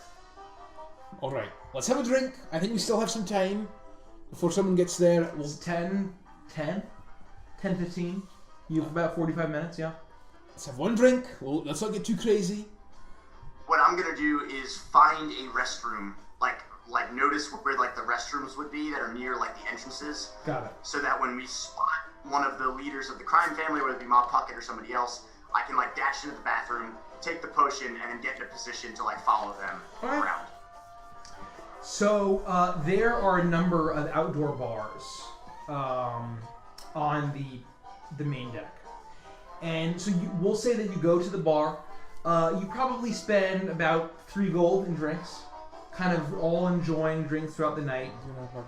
And we'll say it's 3 gold in drinks for the evening, and you're keeping an eye out. That you notice that basically the bar that you're at, you're able to triangulate basically the ramp up to the main deck, as well as the slat downwards, and then as well as a bathroom that's relatively close to get to. So you're all drinking. I'm gonna need a group perception check, please. Yeah, 220. 26. 26. 6. 10. 24. Okay.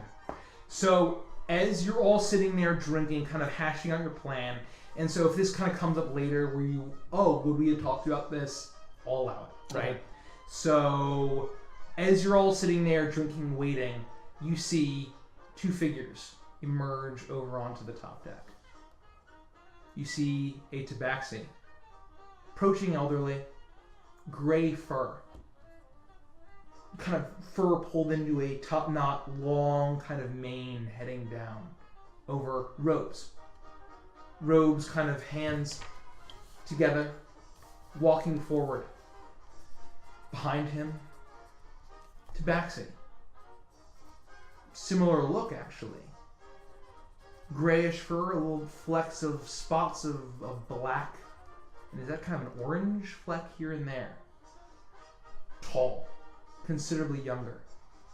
Were the large kind of grayish beard. I would say that you would all recognize Leaf from Vine, the master tea maker from the Misty Morning from the Yulongese district, who I would say you would remember Ma Puckett referenced as the gang leader of the Jade Iris. Walks up with a tabaxi, young male, considerably younger actually. You're not really sure how old he is because it's a tabaxi and you don't have a whole lot of experience, but seems to be similar in coloring and pattern to Leaf from Vine. So Lee from Vine, Mopog said that Lee from Vine is the head of the... She said... The Jade Iris? Yeah, she said leaf. Oh, shit. Wow. Missed that. I was speaking in a Cajun accent, Yeah. so it was very difficult. So yeah, The Rodek didn't intention- catch that, yeah. I would say Rodek would probably gauge that. Well, now I would, yeah. It's about 10 minutes before 11. So we have an option here. We can either wait to see what they do, and we can wait for the next group of people to show up, or I can try to get in on the first go. But I don't think it would be a bad idea to wait and see how they approach. Whether they have to say a special password, or if the bullywugs just let them through. But then at least I'll know what to expect for the next group that shows up. I think it makes more sense for you to go in early because then you can really, get yourself into position for the rest of it. Well, and they're a lot bigger. Tabaxis are then like little gnomes, so they have to make bigger gaps and let these big guys through. Like, at least one of them is pretty big, right? If this meeting runs over, we're in deep shit. Here, take mine. And I pass you my vial. What time is it now? It's probably 10:50. Well, you can cast invisibility, right? I can cast invisibility on myself. Yeah, I just can't. I have to make sure that I'm very, very quiet. All right.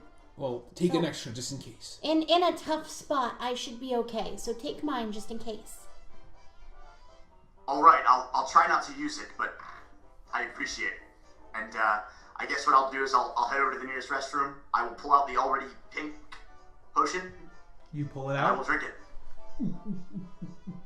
You down it. Thank God, I hope this doesn't kill me. You down it. You're like, oh, that's actually quite smooth and fruity. It's almost like a nice rosé. As it goes down smooth, you look in the mirror. You are fucking gone. You kind of smack the wall. No sound. Louder, harder, so harder. very quickly. And no sound. Wow. I very quickly exit the restroom and try to find Leaf from Vine. You dart around and you see Leap from Vine, the younger male Tabaxi, behind him. As soon as they approach, you hear the bullywugs go and spread, leaving a gap. And you hear as they slide the slat of wood away from the deck. You see a set of stairs down into the belly of the riverboat, and it goes down into darkness. You hear... I'm assuming... sorry, go ahead. Go ahead. I'm assuming the elder Tabaxi is up front, so I was going to try to stay as close as possible to Leaf from Vine without touching him, right? But I want to stay really close so that if the bullywugs start to move, I can basically shadow him. Yes. Can you make a stealth check with advantage just for this whole encounter? With whatever benefits you enjoy. So normally I get advantage anyway. I'm actually going to use a lucky die. Sure. That's better. 28. 28. Okay. And just for full exposure, that basically the fact that this is a special potion where you make no noise will affect general DCs. So that will affect it. So you basically had been slamming on the wall of this bathroom. No sound is emitting. You slip out. Party, you don't even recognize. You don't even notice the door opening to the bathroom that Vanders has slipped into. As he slips, Vanders, you slip behind Master Leap from Vine as he kind of is, his hands are in his robes, and he says, Well, thank you very much. Hopefully this won't be long. as he makes his way down the stairs into the darkness of the hold below. The young Tabaxi following him without a word. And you're slipping behind him? Yes, and I'm going to keep my walkie-talkie on me, ready to use it if necessary. Okay, so, Vanders, you walk down the stairs, and you are walking further and further, and you have dark vision. You assume these Tabaxi do too as they walk down into darkness. As they walk down further and further into the hold, you notice that there's actually a stop, a little landing on these stairs that lead to a broader balcony that wrap all the way around the entire interior of this riverboat. However, Master Leaf and the other Tabaxi continue down the stairs. What are you doing? I'm going to stick right with the Tabaxi. Okay. So they walk forward more and more and more. And suddenly, lights turn on. You see... Actually, let me pull this up here real quick. Oh, shit.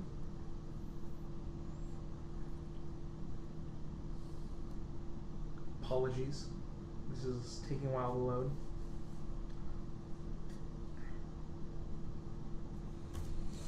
I'll get ready to write. Will you? It's incredibly dark. Lights descend. And I would like you to make a dexterity saving throw, Avantris, if you're right behind Master Leaf. I said, oh, hell. Is it just my straight dex? It is whatever your dexterity saving throw is. So it's you're proficient, so Dex plus 4. So it'd be... Oh, so I got a 19. 19. I would say that with this, you notice suddenly as... Wait! Sorry, I have advantage. I have advantage on dexterity saving throws. You do. Evasion! Oh, shit. So now I actually got a 27. 27. I will say, as you're walking, following Leaf from Vine and this other Tabaxi, you notice suddenly a kind of spark of purple light above you. And you notice it just in time to leap backwards as whoosh, as this light, almost out of nowhere in the air, beams down on both of them. As you kind of get out of the way of this light. And you're still on the stairs as they're walking down. What are you doing? So are they've just stopped moving and they're just like in these cones of light? So they're walking downwards. You look around and you see that kind of like that there's stairs upwards, kind of where you came, that suddenly a light starts to appear. And you kind of get the sense that that there's kind of action happening down these stairs and you may want to kind of head back up. So I guess what I'm trying to understand is it like a wall of light that's blocking my path? It's not blocking your path, Well, but blocking my path and that I'm not touching it. It is you get the sense that there is a large purple light, probably about a 20-foot radius around these two Tabaxi. What are you doing? Okay, I guess I don't want to even touch the light, so I'm going to make my way back up the stairs and I guess take a look left or right and see what I can see and try to explore what else I can see. Are the Tabaxi just staying still or are they just continuing down the stairs? Fuck. Okay. Yeah, I got to go back. I don't want to touch the light. I'm going to go back. So you go back up and you find kind of a respite at this general upper balcony area. I would say that's probably the immediate area that you find. And it's dark as you look from your vantage point besides kind of this immediate purple light shining down on Master Leaf and the others. In this belly of the riverboat. The space, you're kind of getting the sense now, is huge. Dominated by what seems to be a circular arena. You're kind of suddenly able to make out with your dark vision as these lights start to kind of pop into existence in this pitch black darkness. And you're starting to make out the shape of this arena. It seems to be made to look like an enormous roulette wheel with rows of ascending seating surrounding it. The balcony above. The only light now is as these lights start to illuminate this arena. It seems to be candlelight. But not normal candlelight. Oh, fuck. It's clearly the strange, yet familiar, vibrantly colored light emanating from similar candles that you had seen at the cemetery the previous evening.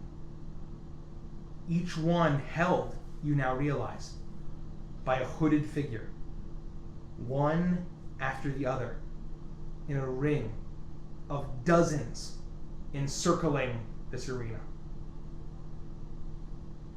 Upon a harder look, you notice that these hands that are clutching the candles are webbed, and that each candle illuminates a frog-like face beneath each hood, all of them fully painted, black but with white to resemble a grinning skull. At the center of the roulette wheel, whoosh, turns on. A green, shining light down out of seeming nothingness. Bathed in this green light is a tall, humanoid figure you clearly recognize to be Remmy Guru. Dressed in his fine purple three-piece suit, a top hat resting on his very nicely combed hair.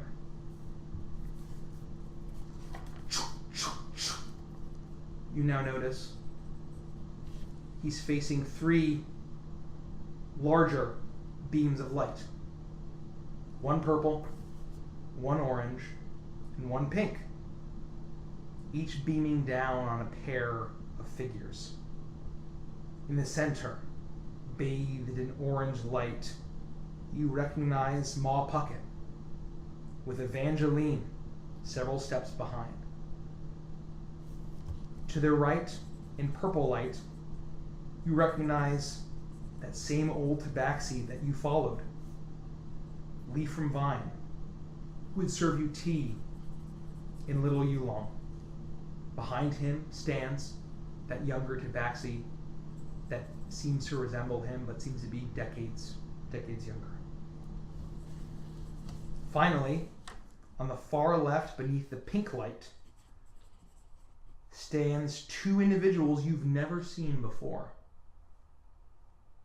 In the front is a dragonborn, huge in stature, yet seemingly female and red-scaled. She's covered in scars and wearing heavy plate armor. Behind her is some strange avian humanoid, pair of large black wings folded behind its back, attached to its shoulders. It stands hunched and peering around this strange dragonborn towards the green light that encapsulates Guru.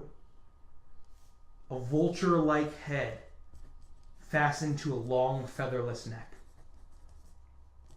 You take in the scene for just a moment before you hear Guru's familiar voice rumble through the belly of the ship. You realize it's about 11 p.m.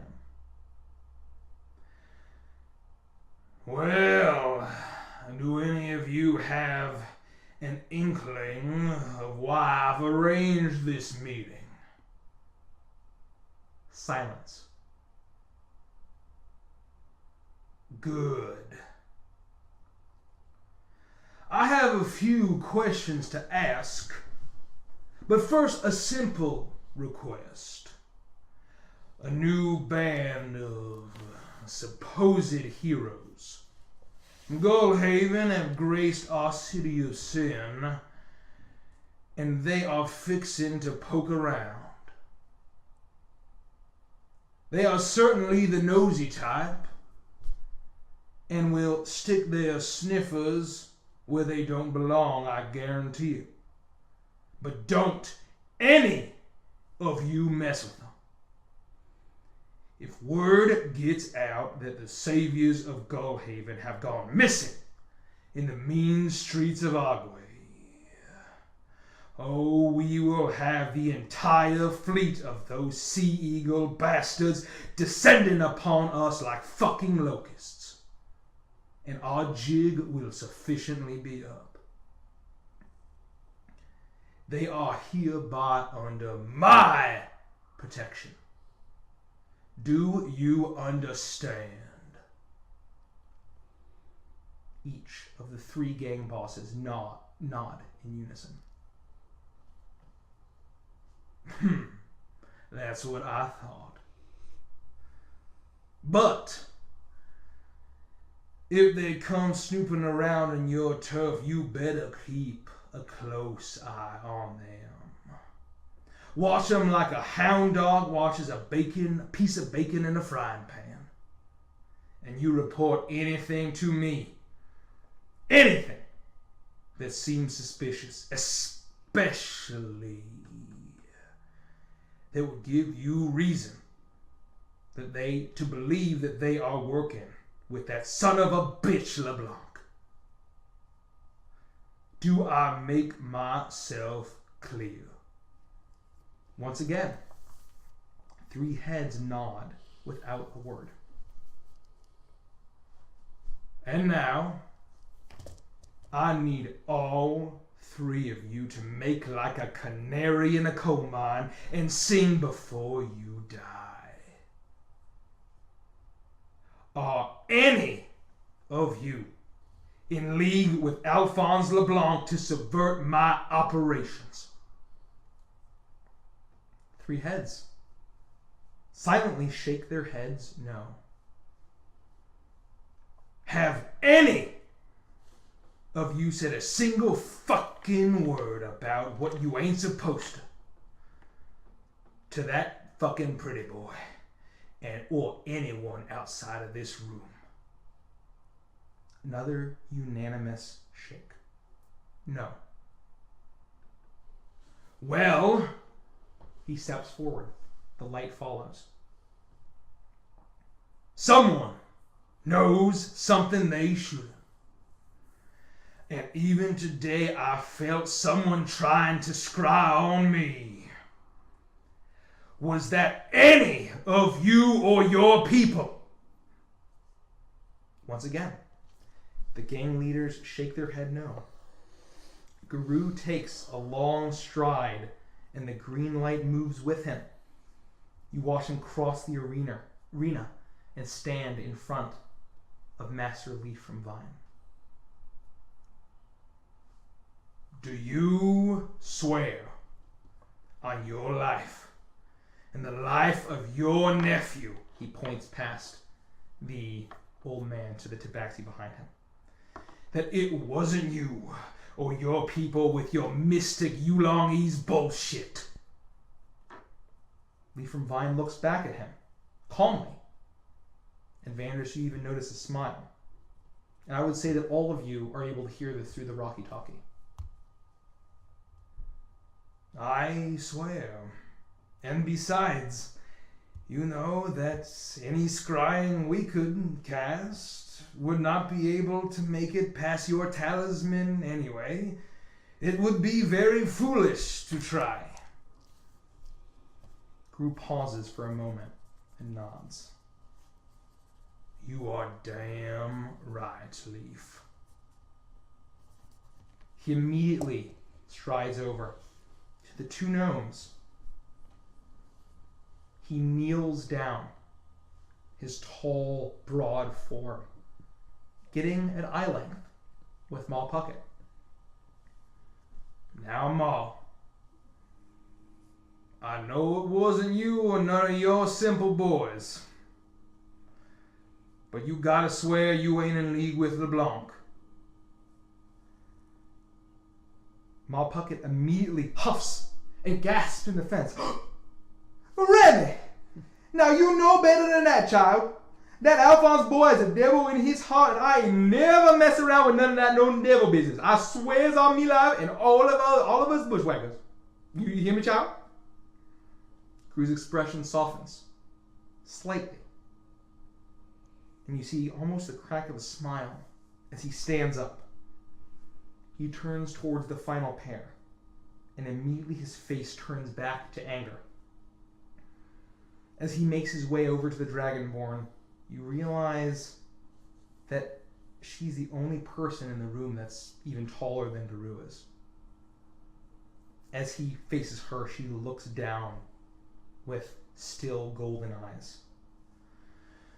And you, Ragara, give me one reason why I should believe a single word that's about to come out of your fucking mouth. She responds, I have not broken any deal. I have told LeBlanc nothing. Immediately, Guru's brow furrows and his lips peel back into a sneer. You Reds really are dumber than you fucking look. You are slower than a snail with molasses shoes. I know you've been running girls to him. I know you've been lining your pockets off of that snake trying to shake things up. Don't you lie to me, girl. I have told no lie. I am my word. Guru looks. His eyelids drop. We shall see about that. Avantris, you see Guru reach into his coat and pull out what looks to be a doll. Made of worn cloth, dyed red, complete with button eyes and a heart-shaped patch over the right side of his chest. You make out that it's a simple effigy of Ragara, the dragonborn that stands before him. With a free hand, his left hand, he produces an almost comically thick sewing needle. With a twisted grin, he drives it deep into the lower side of the doll, as if on command, Ragara hunches forward slightly, seemingly suppressing a scream, gritting her teeth, as her eyes just kind of focus forward. Are you working with Alphonse LeBlanc against me? You see Ragara struggling against the pain. No! He stabs the needle deeper into the doll. Bullshit! Do you have any idea what I am capable of? I could destroy this entire fucking city if I wanted to. Do you understand me? I could reduce Arguay to rubble and bog water if I fucking chose to. You only have power because I allow it. You only live because I allow it. Now, tell me the truth. You see Ragara struggling. I have not gone back on our agreement.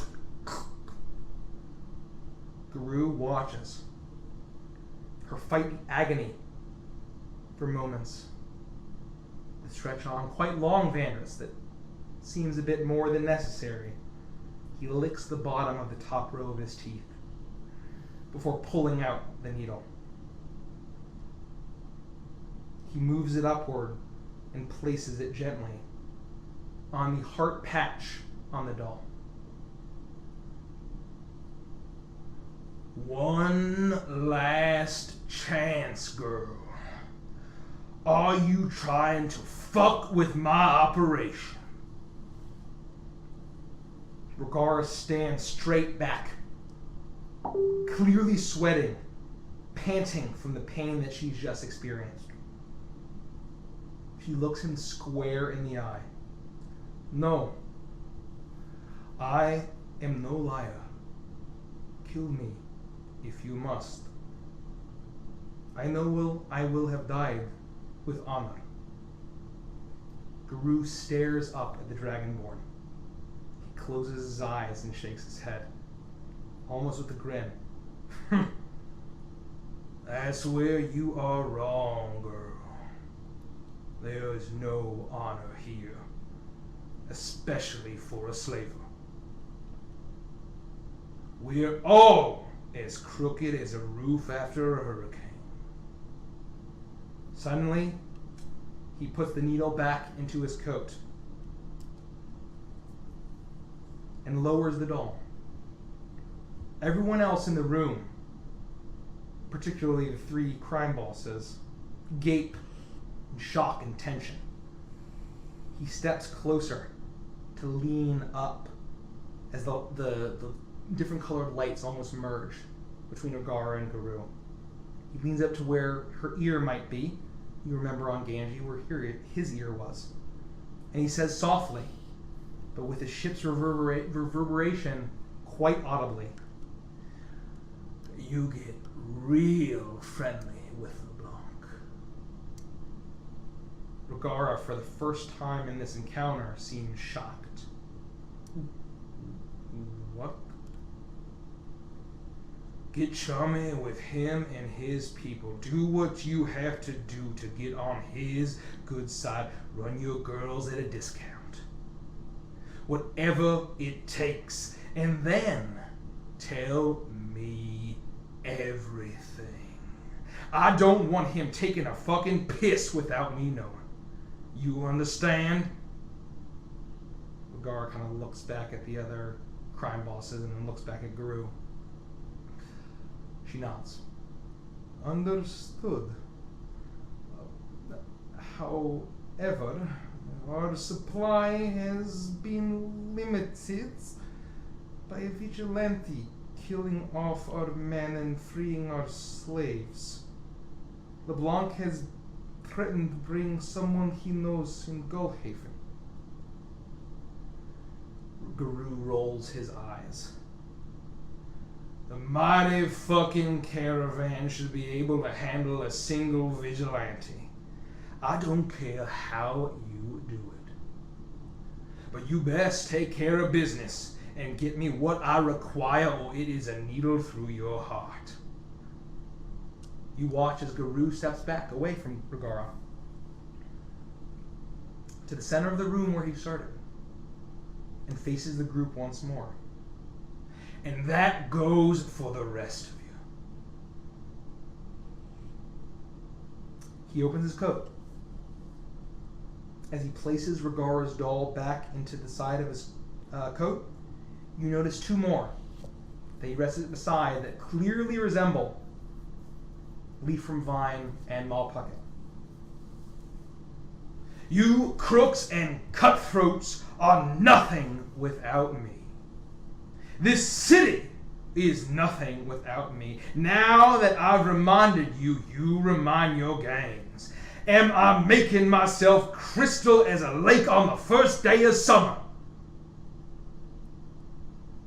All 3 bosses nod silently.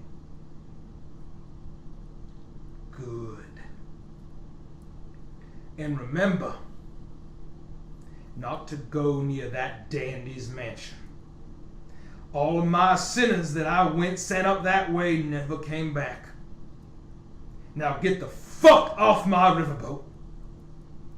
With that, he reaches into the other side of his coat and throws up into the air 2 large spinning dice that seemingly suck the multicolored lights in the air into it, and then spins violently, shooting all around into this room until the roulette wheel starts to spin, and the space is alight in color, and you notice that decorative wooden figures dance about like some sort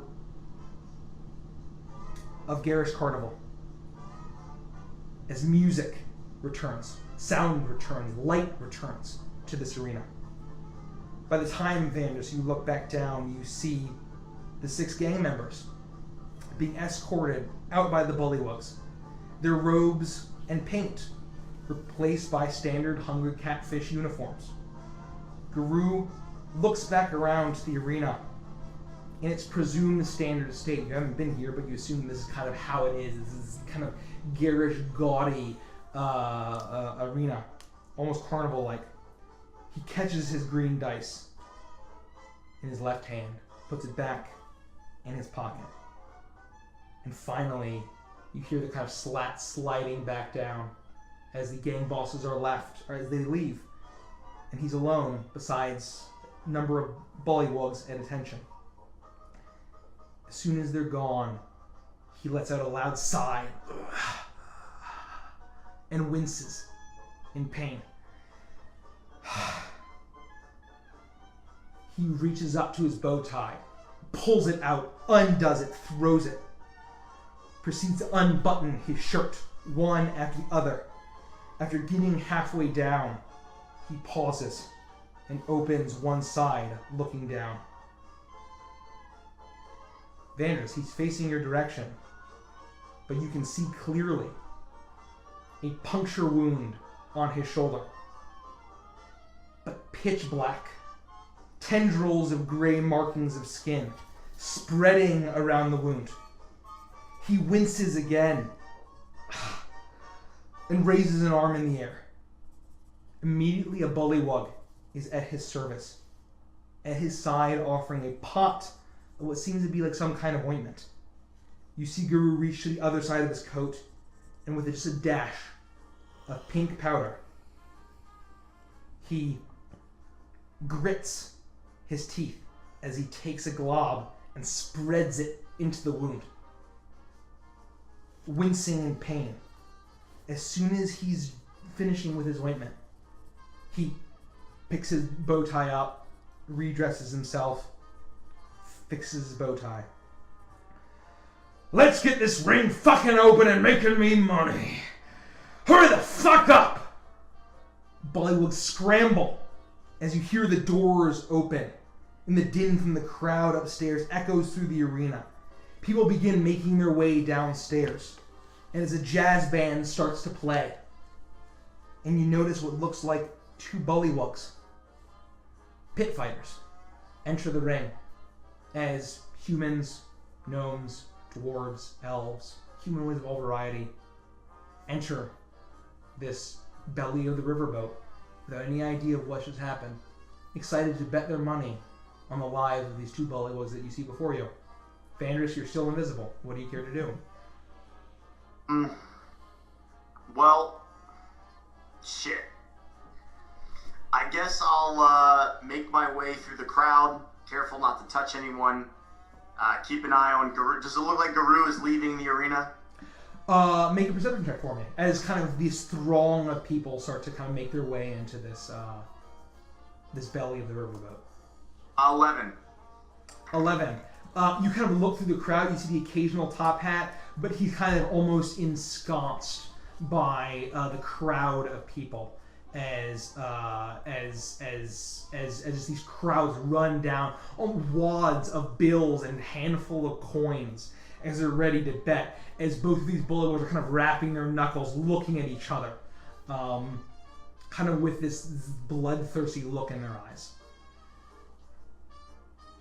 Okay, I'm gonna make my my way up to the old gang. You've all heard this in your brains. But we didn't see any of the visuals. You didn't see the visuals. Avantris. So my goal is to get back to them, basically tell them we need to get the fuck out of here, get back to the room, and then tell them everything that I saw in excruciating detail. Like that. Yeah, stop trying to pick my nose, Ronan. It was Chat's idea. Derek's idea. Well, someone in Chat. With that, That was Nose's idea. Naturally knows. Naturally told knows. him to boot the snoot, and then Derek unequivocally agreed. The nose knows. With that, Avantris kind of gets back and you hear a voice, we gotta get the fuck out of here. We gotta get out of here. As Avantris, I imagine that's what you'd be saying. As Yes, still, gang, we need to get the fuck out of here. I just throw the remainder of her money in a tip, so whatever that would be on the table to leave. another gold piece. I give Sylvie her potion back as well. Another gold piece. You give Sylvie's potion back undisturbed. Let's go. Come on. Let's go. No time. Move. Let's act later. Let's act nonchalantly. Okay. What a lovely night. This is great. The drinks are Successful wonderful. play, lovely night. Could I have all of you roll a stealth check for me, please? Oh, fuck. Oh, good. 20. 32. 20. 16. 28. as you're leaving, you see Guru's tall form now, kind of over the crowd, kind of looking around, but you kind of just see a glance over you. He doesn't seem to catch your eye as you dart down the ramp out into Magnolia Promenade, where you then make your way back to the new Arcadia Square, and you make your way back to the crossroads. You are now in your room. Okay. Go ahead, Sylvie. Oh, I was just gonna say, wow. What the hell did you see down there? Okay, so what you guys probably heard was the thing about the vigilante, and he knows that we tried to scry on him. Now, before maybe we try to go through all of this before we start to propose ideas, but maybe it's not a bad idea that we tell him we scried on him because we were concerned about him. I was thinking the same thing. I was going to say that I found out that one of his employees was a Dracula, and that, because we need to tell him that, it's part of our deal, and that we hadn't heard anything from him and we were afraid, and so I was just checking to see if he was alive, which technically was the truth. That's the truth. It is the truth. It's very much the truth. Yeah, and if we come and we just tell him straight out, then maybe he won't think anything of it.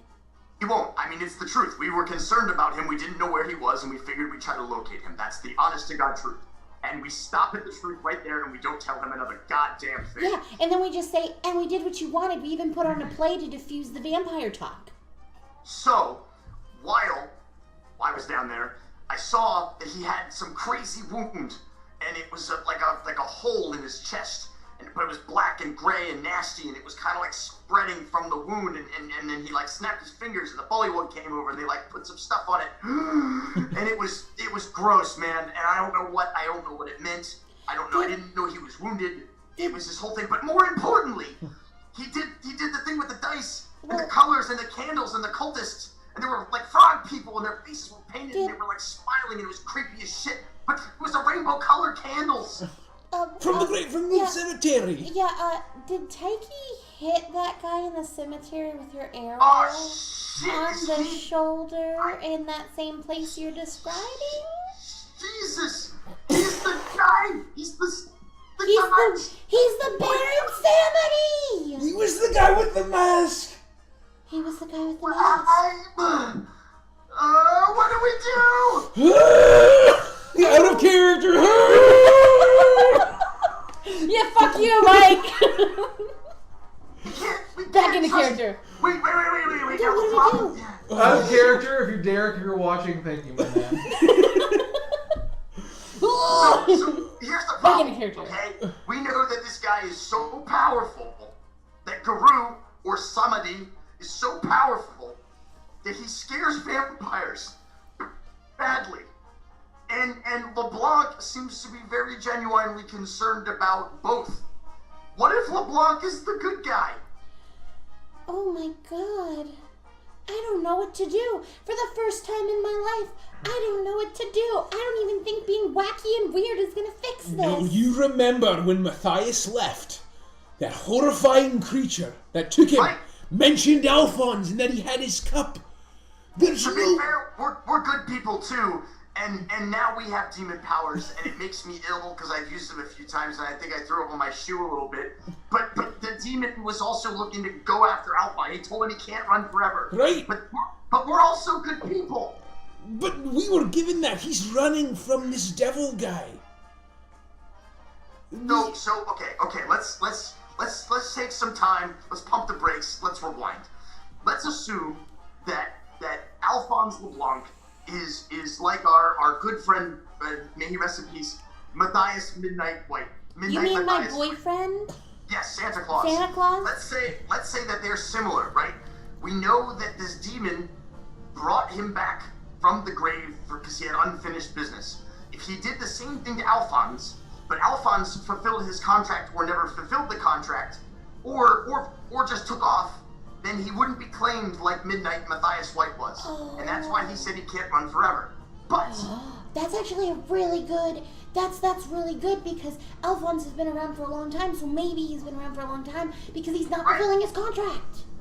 Well, I think that there were rumors about a Philosopher's Stone or something. I might be making that up, and if I am, then I never said it. But the point is, he's been around for a long time, right? then what would be his interest in vampires and this Samedi, this extraordinarily powerful? Oh wait, the voodoo dolls! Shit, the voodoo dolls! What if he has voodoo dolls about us?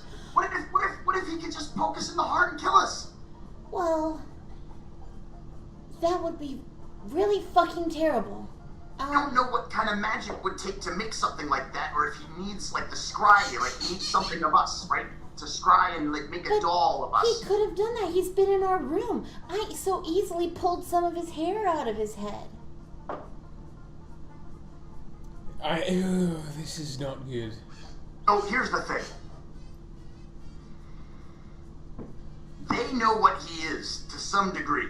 Oh, yeah, for sure. Clearly. They are scared of him, and they know that they can be killed at any minute. Yeah, for sure. But So they're being basically forced to submit because he has voodoo dolls of all of them, and at any second he could. Now, I don't want to say they're completely against their will, because I have a feeling they all entered into this willingly at some point. If this is a man who makes deals, he probably made a deal with them, and they probably were benefiting because of the money and the crime. But now he has a way to keep them from ever betraying him ever. Right. Right. Well, this is not good. Yeah, this is really, really, really, really not good, because I want to align with LeBlanc, but then if he has voodoo dolls of us, the moment we say, hey LeBlanc, we're your friends now, bam! Right in the heart of the Sylvie doll, and right in the heart of the real Sylvie, and then we're dead. And again, I guess also, I'm not entirely convinced that Alphonse is a good guy, because he very clearly mentioned that Alphonse is still taking these women, these girls. He's doing something with them. He's involved in a slave trade. I mean, this is terrible. This is not a good thing. No matter what he's doing, even if he's fighting against the vampires and this mystic magic stuff, he's still doing something with these poor girls who are being forced into slavery. And I don't know any of the connections, and it's driving me nuts. I think that we're stuck between a better of two evils, and for the first time in my life, I think I'm going to say that I think I'm picking LeBlanc. Because you vote for Remington Manor, this whole place, and we burn it to the ground. You saw what Guru did to those two lovers. They just wanted to be together forever, and now we killed them. Well, to be fair, it sounds like Baron Samedi, who Guru seemingly works for. Or is. Or is, maybe, perhaps. Or is. Works for. He seemed kind of like a servant to this guy. Maybe. Or what if he is him? I can't. Guru acts like this tough and mighty guy, and he's walking around like a servant, summoning this guy and holding his shite. Or he is him. Or he is him, perhaps. So I have a question, because do you remember when we were on the boat and we were coming into Agua and then we saw the island and the fire and the lollipop heads, as Sylvie so eloquently put it, and I was really worried and I was saying we should go over there and kill them all because they're cultists and that's kind of what I do. And then you guys were like, well, maybe this has been happening for hundreds of years and we don't really have any time to worry about it. Well, what if this has been happening in Agua for hundreds of years and nobody's really been bothered, right? And the slave trade is bad, but like, you know, we worry about those people doing their own thing, and we worry about the slaves and we save them, and we stop Alphonse, and maybe we just let somebody do his thing, and nobody's really hurt because those people are willingly making deals, and they're using their own free will, and there's not really anything we can do to stop it. I mean, it doesn't really seem like there's anything too nefarious going down besides the whole, like, spiders in the jar thing. That's definitely creepy. You know, but like, I don't know. I don't want to say that there's nothing nefarious going on, but at the same time, I have trouble wondering if there's anything that we can do to stop it, or if we should even get involved. The vampires still seem separate. This is still like a separate issue. Right, and there's a vampire. Clearly, she became a vampire somewhere or somehow. Probably from Guru. She worked for him. You think that someone that powerful wouldn't notice that they had a vampire in their employ? No. Of course not. He knew it. He knew it. But I don't know, he because didn't. then I would think that I think that creature's reaction to somebody in the graveyard was not normal, and I have a hard time believing that whether that was Taiki or not. If Taiki was working under the Samedi guy the entire time, I guess that's true. why would she change her reaction at that moment in the Well, graveyard? yeah, and why would she shoot him? I guess that's true. That's kind of weird if she lured us there so that he could kill us because she was working with him and then she shoot at him. That would be strange. Unless she wanted to kill Guru, and she knew it was him. If she thought that maybe with us she could take him down. Or maybe LeBlanc turned her into a vampire to spite Guru. That's... Well, maybe. I guess my other concern, though, is if we were in the graveyard and Samadi is Guru, what if he saw us? He has to know.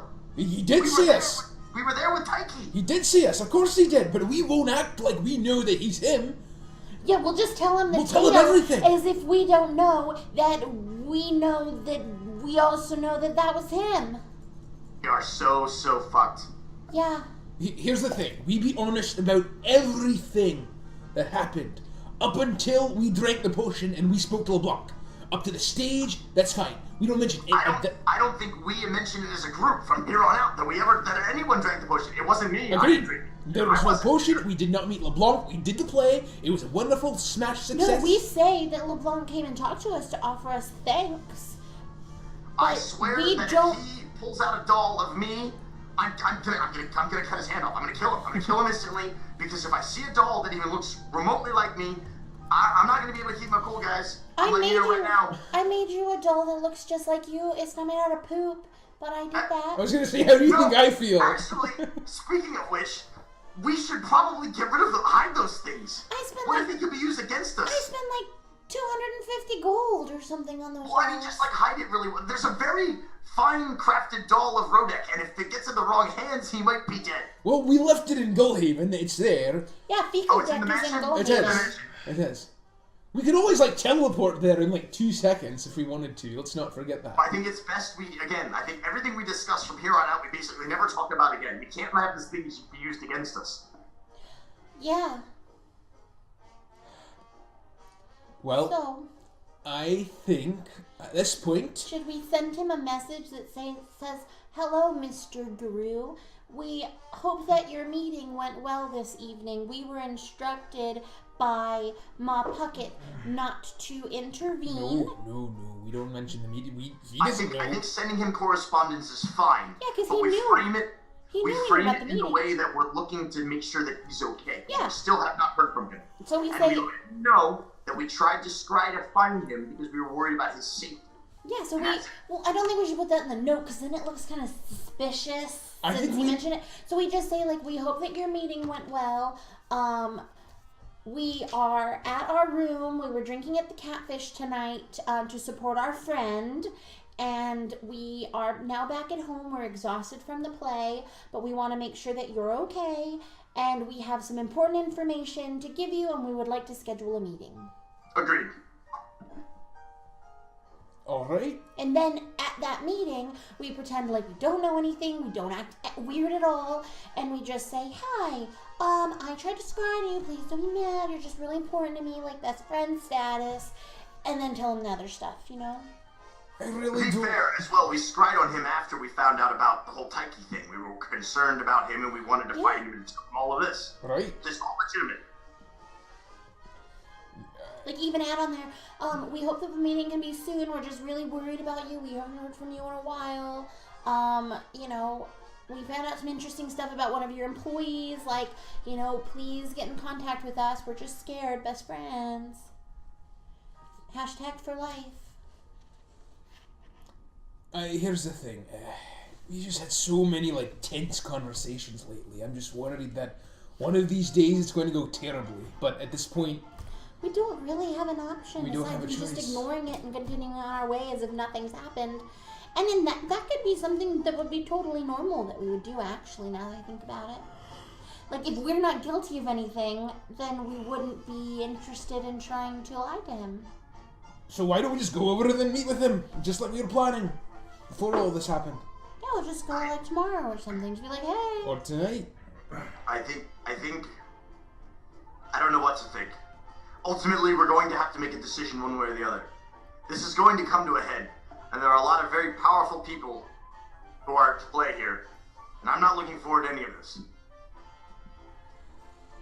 I think doing it tonight seems a little suspicious. To be fair, we've got pretty important information we need to tell him. Yeah. Well, I will just go along with whatever you guys choose. I think that it would be very suspicious if he finds out that we did the whole thing with Mop Huggett and we waited a whole nother night to speak with him. Personally. Certainly, considering we've identified the vampire. Right. Okay. Well, then let's go talk to him. Can I wear my pajam jams? Yeah, I'm like super comfy now. I wasn't expecting to go out. And I'm sitting there with like a green face mask on. Is there like a decanter of booze in the room? There's 100% of the canner of booze in there. I go over and I'm like sort of shaking. I pour myself like a way over pour and like just kind of like. May I, Madness? And I just silently pass it to Rodek. The bottle. I take the glass and then I just down the bottle. Okay. And I put down the glass. I would like you to make a con saving throw, Rodek. The dwarf is I better don't be get drunk. advantage. With advantage, because you're a dwarf, yeah.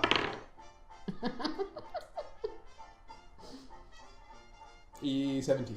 You're feeling it, but it's not affecting your ability to kick ass. Alright. I'm fine. Just a little to steady the nerves. All. Alright. Well, I Well, guess we should go. remember we stick to the plan and it'll be fine. It'll be fine. Let's go. Shall we? So we'll head back to the crawfish. Heading Catfish. back to Catfish. Okay. So, you leave the crossroads and you make your way down the stairs. You enter the lobby once again. A large, uproarious a round of applause greets you as you make your way down. Vampire, the Masquerade, the play is the talk of the town. It's no different in the lobby of the Crossroads versus anywhere else. And you are heralded as thespians, renowned in the town, and people are incredibly excited. They can't wait till they're friends, and hopefully it will play again. And if not with the original cast, they were holding on to something special that they got to see the original cast, and at the very least they'll play again. Maybe not with the original cast, but otherwise. You leave. Make your way out into a new Arcadia Square. You make your way through across to the Crawfish Quarter. I don't have to change my music because it is still in Magnolia Promenade. And you make your way up into the Hungry Catfish. You make your way up into the deck, the same familiar ramps up as the bullywugs greet you, and they beckon you up into the ramps, the slotted ramps, to ease your passage onto the riverboat.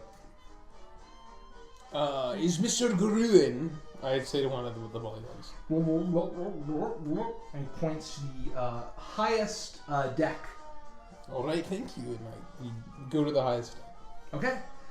So you're all joining this group to make your way. You make your way up to the highest lounge area, and you're in that kind of same executive lounge, as you will. And you find the door that leads to Guru's office is closed, that you remember. But you find a bullywug behind the door where it was, kind of wiping down the bar, wiping down the counter, and pouring in some drinks to the occasional high roller. Excuse me, Mr. Bullywug. We have some important information for Mr. Guru. He had us on a couple of missions, and we have some stuff to report back. Is he available? Make a persuasion check, please. With advantage. It's a reasonable request. 27. And he goes into that door behind the bar that you're very familiar with and zips around. 5 minutes later, comes out, opens the door, and he points you, holding the door open for all four of you. Should you choose to join him? Yep. I'll head right in first. Let's go. I'll follow Zoe. Okay. You all make your way into the small hallway that leads to that door. You've been here before. It's Guru's personal office. You open the door. You hear the knock. Yeah, let him in. Door opens. You are welcomed inside. Door shuts behind you. The bullywug leaves. You see Remmy Guru sitting behind that desk. The shelves and desks of knickknacks, tallywhacks, give a dog a bones. I apologize, chat, for that. Variety of different strains, contraptions, collections, whatever, is filled wall to wall. You see the familiar couch, the table for drinking alcohol, the occasional chair, exactly how you left it. And you see Guru behind his desk. As he kind of enters, he kind of stands up. And I need everyone to make a perception check, please.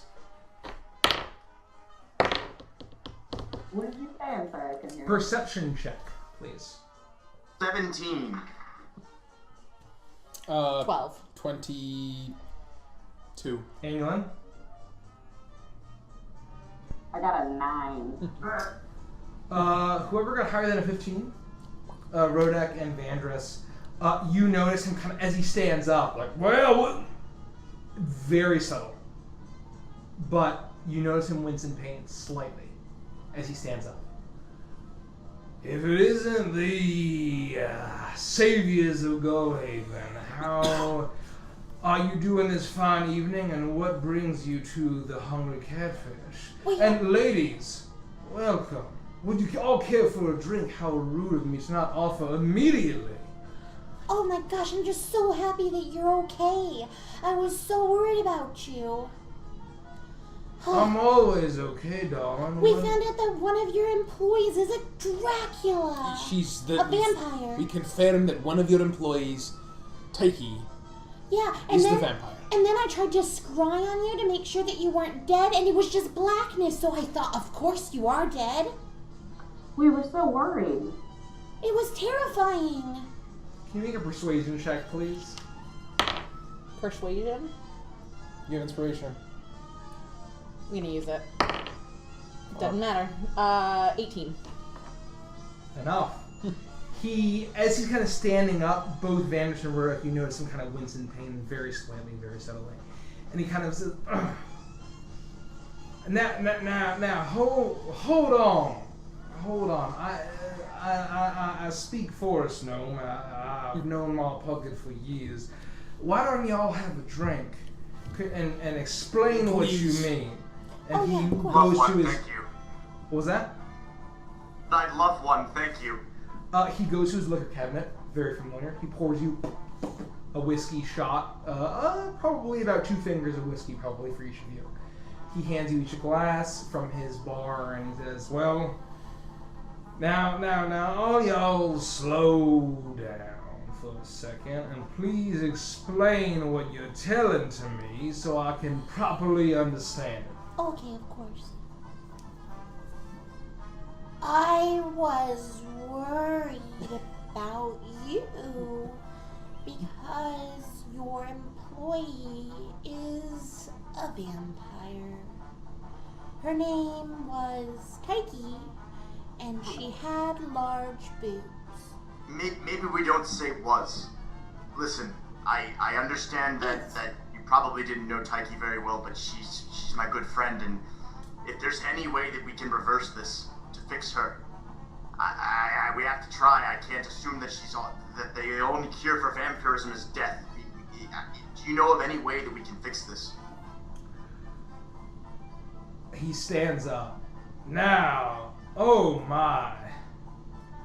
Taiki, Heartseeker, the one who runs the table so well, is a vampire.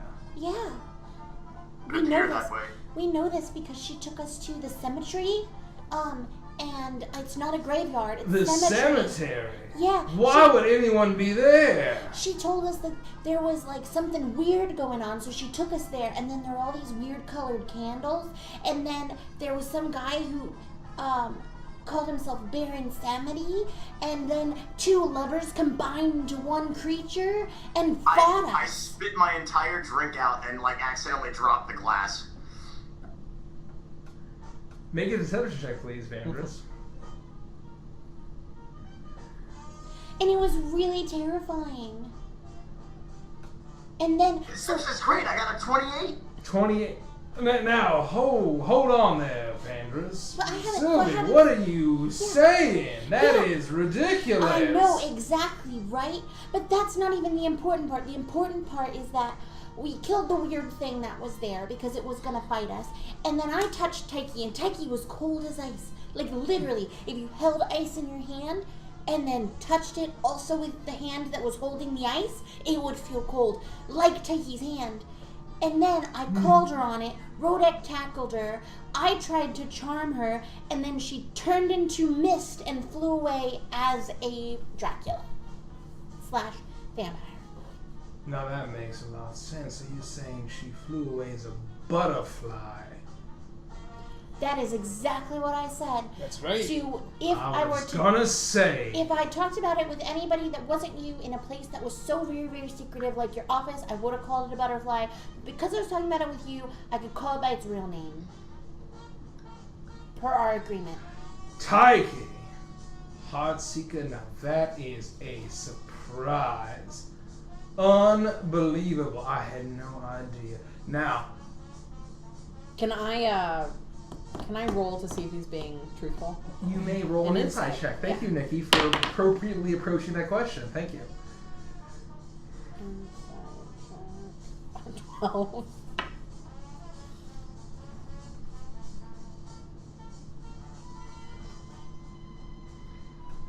He's lying through his teeth.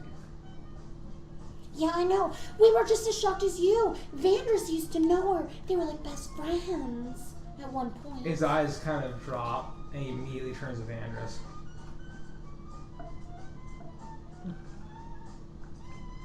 you used to know her, huh? Yes.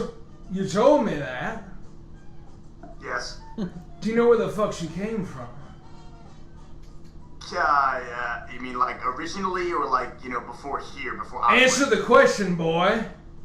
I mean, Gullhaven. She came from Gullhaven. I met her in Gullhaven. That's where I'm from. That's where she's from. That's where we're all from. We told you that when you offered us 100 gold. Remember, I asked you to give mine to her as an extra bonus for being a great waitress? He walks over to the liquor cabinet, puts his hand on it, and he's kind of gripping it. You see his slick back, kind of shoulder-length black hair, kind of as he's wearing his purple top hat. He's wearing the exact same outfit that Vandris you saw in the belly of the riverboat, as he's holding it. No, I definitely did not see that. Well, No way. out of character, you saw it. And he's holding it, and he says, Is that so? Now, Vandris, I assume y'all know that there's been someone in my employ that has been deceiving me, that there will be repercussions for such transgressions. Someone in your employ is deceiving you? You're telling me that Hataki Heartseeker is a vampire? The one vampire I've been trying to keep fucking hush in all of Gullhaven. Yeah. Well, to be fair, she's probably not going to show up for any more shifts. Yeah, I don't think she's really in your employ anymore.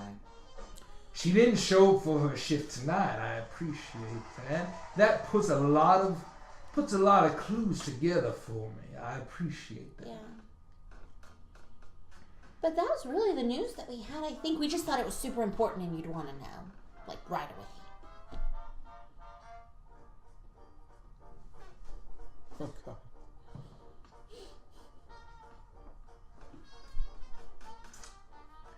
he reaches into his liquor cabinet, pulls out a bottle of whiskey, pours himself another drink. Downs the entire thing. So it seems as if we have a vampire in Arguay. That's no good. Aye. But we did quell. I'm assuming you're aware because you're aware of everything, right? That there were people spouting that there was a vampire in Agway, and we did your bidding, and we put on a really shitty. I mean, it was great, but it was kind of shitty. I wrote it up in like 10 minutes. We wrote a play to convince the people that it was all just a viral marketing campaign. I did that for you. Make a persuasion check with advantage, please. Better. 24. I really do appreciate the fact that you quelled the vampire. And the fact that there's not panic, but more pressing is that the fact that it even got out to begin with. Yeah, that's crazy. Does that alarm any of you? Yeah, it does. To be fair, when we first heard it, and then Sylvie concocted this brilliant plan, we were all very surprised. I approached the person who was shouting about this, and I asked them, quite frankly, where they heard from it, and they weren't able to give me much information. We were following your orders very directly and trying to, make sure nobody knew, so it was a shock to us that someone was literally standing on a street corner shouting about it. Yeah. Imagine my surprise. Out of character, did we found out that the Sunsteel people, that the caravan was spreading the flyers, right? That was Maul Pocket's. Maul Pocket told us that's what she thought. I don't think we have proof. Yes and yes. Ma Pocket was very gracious and helped us put on the whole play. She seemed to be suspicious of the caravan spreading word, but we have no proof. Like Avantris said, the person handing out flyers refused to say how he got the information. Well, now that is an alarming combination of information. Now, what if I told you? Now let's walk it back a little bit. Do you have any interest in taking out said vampire? I'd like to save her if at all possible. I don't necessarily want to kill her if it can be avoided. What if I told you I could help you not escape?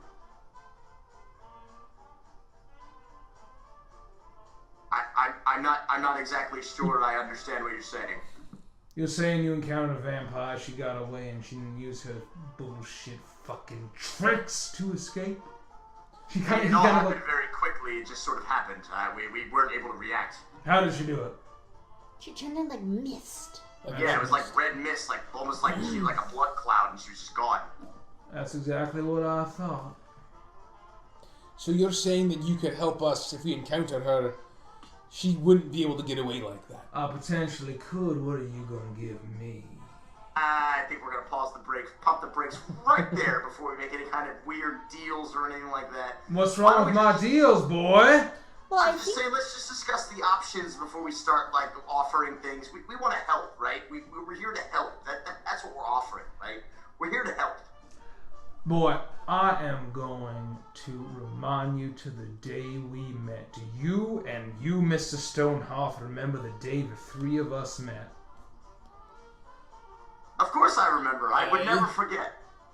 It was many moons ago. In the circumstances in which we met, did you encounter anything interesting that a collector may be interested in? That's right, you did ask that question. That may be true.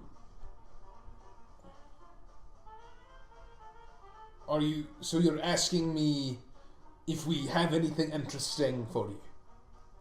That's a damn certainty, boy. I mean, we have lots of things. We've done quite a lot since then. I made a doll out of poop once. Now that is very impressive. I love... some will say they are not into dolls, but I will say that they are not in touch with their masculine side. It fell apart though, because it's just poop. Next try. Yeah. Next try, darling Silver. I can provide a little bit of something. Thank you for the Thank you. cheese. Is that Winnie? It Congratulations is. once again, Winnie. Yeah, congratulations again. If anyone didn't know, Derek, our dear Frost, Caprice, and DM, got engaged to Winnie the Druid on Halloween night. Yeah. So give them a shout and a cheer. We love both of them. They're delightful. Yeah, we love It's a them. party. Congratulations. Congratulations. So he walks over. You see kind of the cabinets and cabinets and cabinets. He reaches in, grabs something, pulls it out. He produces what seems to be a mirror, a hand mirror, in silver, very elaborate metal, a kind of strange sheen on the glass. He holds it up. Now, I'm a collector. I do not hide such a fact. This mirror may assist you in your predicament. I require something interesting and worthy for its trade. He downs another one of his drinks. Alright. I suppose we could look at what we have in the bag. I have this weird wand. I'm not interested in wand. Could you... Are you gonna want this mirror back? Are we just giving you collateral, or is this a permanent type of trade? I will tell you it is a permanent type of trade. One for one, what would a collector such as myself, looking for strange oddities, be interested in to part with such an artifact such as this? And I will tell you exactly what it is as soon as you provide something of value to me. Yeah, I have a wand of the War Mage. Is kind of what's just hanging out in my bag. There's this guy, when you're coming into town, you sell some neat shit. He has a ring of detect fire. We could go pick that bad boy up. Dr. Etouffee is lucky I haven't sent my fucking grinning sinners to cut his throat. Oh, so you've heard of him. Oh, okay, never mind. Yeah, I have heard of him. Well, I mean, could you give, like, what kinds of things are you interested in? Are you... I'm looking for things I can't find anywhere. No magic shop. No, I have an interest in creatures small and large of the magical variety. Well, that's funny because I can think of something we have that was mentioned the first time that we met, Rodek. Now, what is that?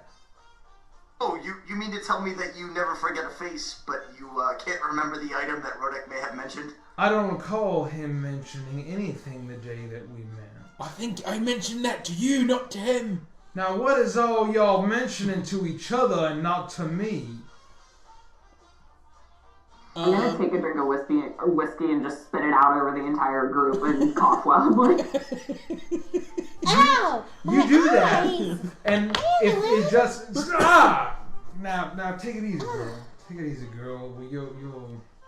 We need to cut her off. I mean, Yeah, I thought elves eventually. could hold their whiskey. If No, that's... she just does that sometimes. She's weird. What are you talking about? Rodek? Wygor? I look at Avantris just to get a read on his face about what he thinks. Is it like a positive read or like a negative read? It's a very straightforward, honest, you know what the fuck I'm talking about. Here's the thing. Out of character. Yes. I very, very, very distinctly remember this conversation. And unfortunately, we didn't have it streamed to go back and look at it. We do not.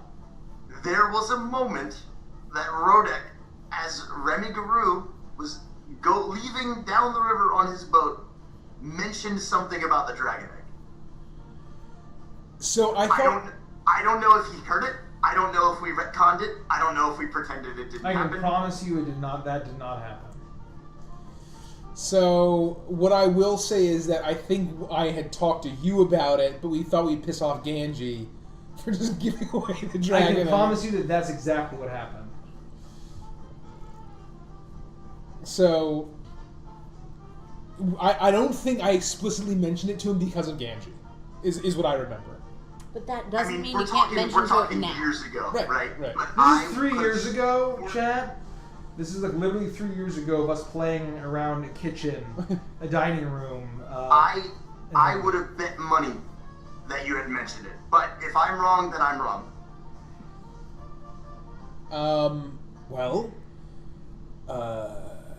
We do happen, and I believe what Avantris is referring to, now that he mentions it, is we have a dragon egg. A green dragon egg. Oh yeah, is that still in the bag of holding? I think so. Let me check. Yeah. And I love. It's a dragon egg. His slight smile turns into a grin. Now, why didn't you say you had something like that on your person to store it away? Well, because never done anything. We've had it for like a year, so. Well, I am a collector, and I will tell you all of the collectors in my line of hobby will be shamed by such a prized possession. I would gladly give you this mirror for such a priceless item. Okay, but we gotta know what the mirror is first. You It was saw in her turn into a cloud of mist? Yeah. Aye. Do you know that vampires can turn into bats? We've heard legends.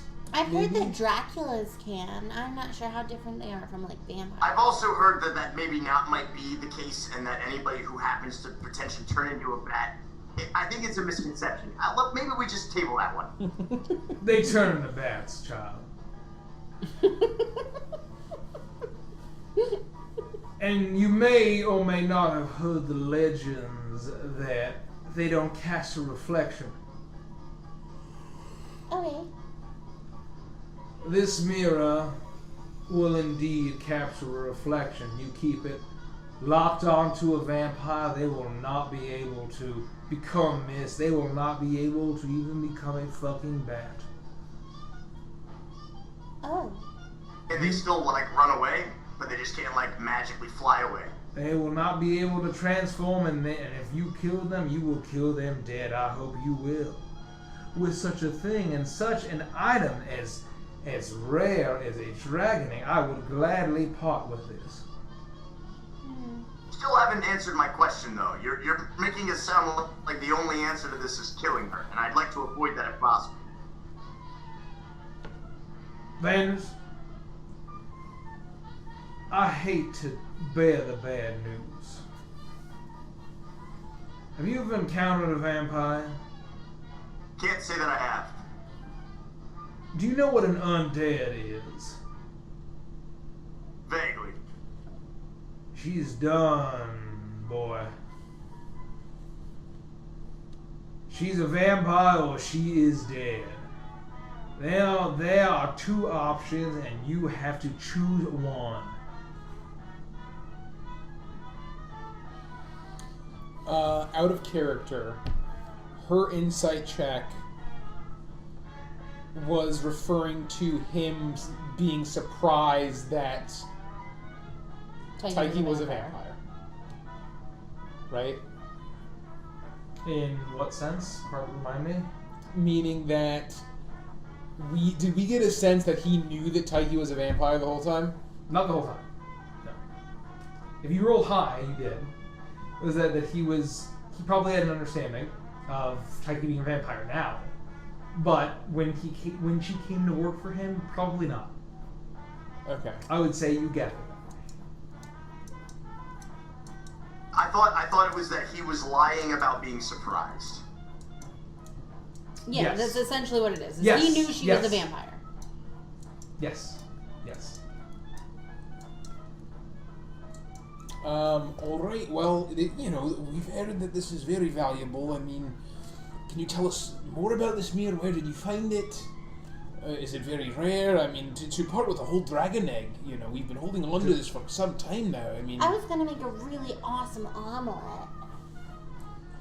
I appreciate that, but for such an artifact as this, y'all ain't gonna find a better deal for something that will affect you in your predicament as this. And I can promise you that. What do you say? Let's make a deal. Well, I don't know. I mean, to be fair, it's kind of not even our predicament, right? Like, we could just go back to Goalhaven. That's actually a great point, Sylvie. Why do we even care about this town? My friend is dead. I don't really give a shit. Yeah, my Grammy is dead, so I don't even give a shit. Roll the deception check, please. My Grammy is actually dead.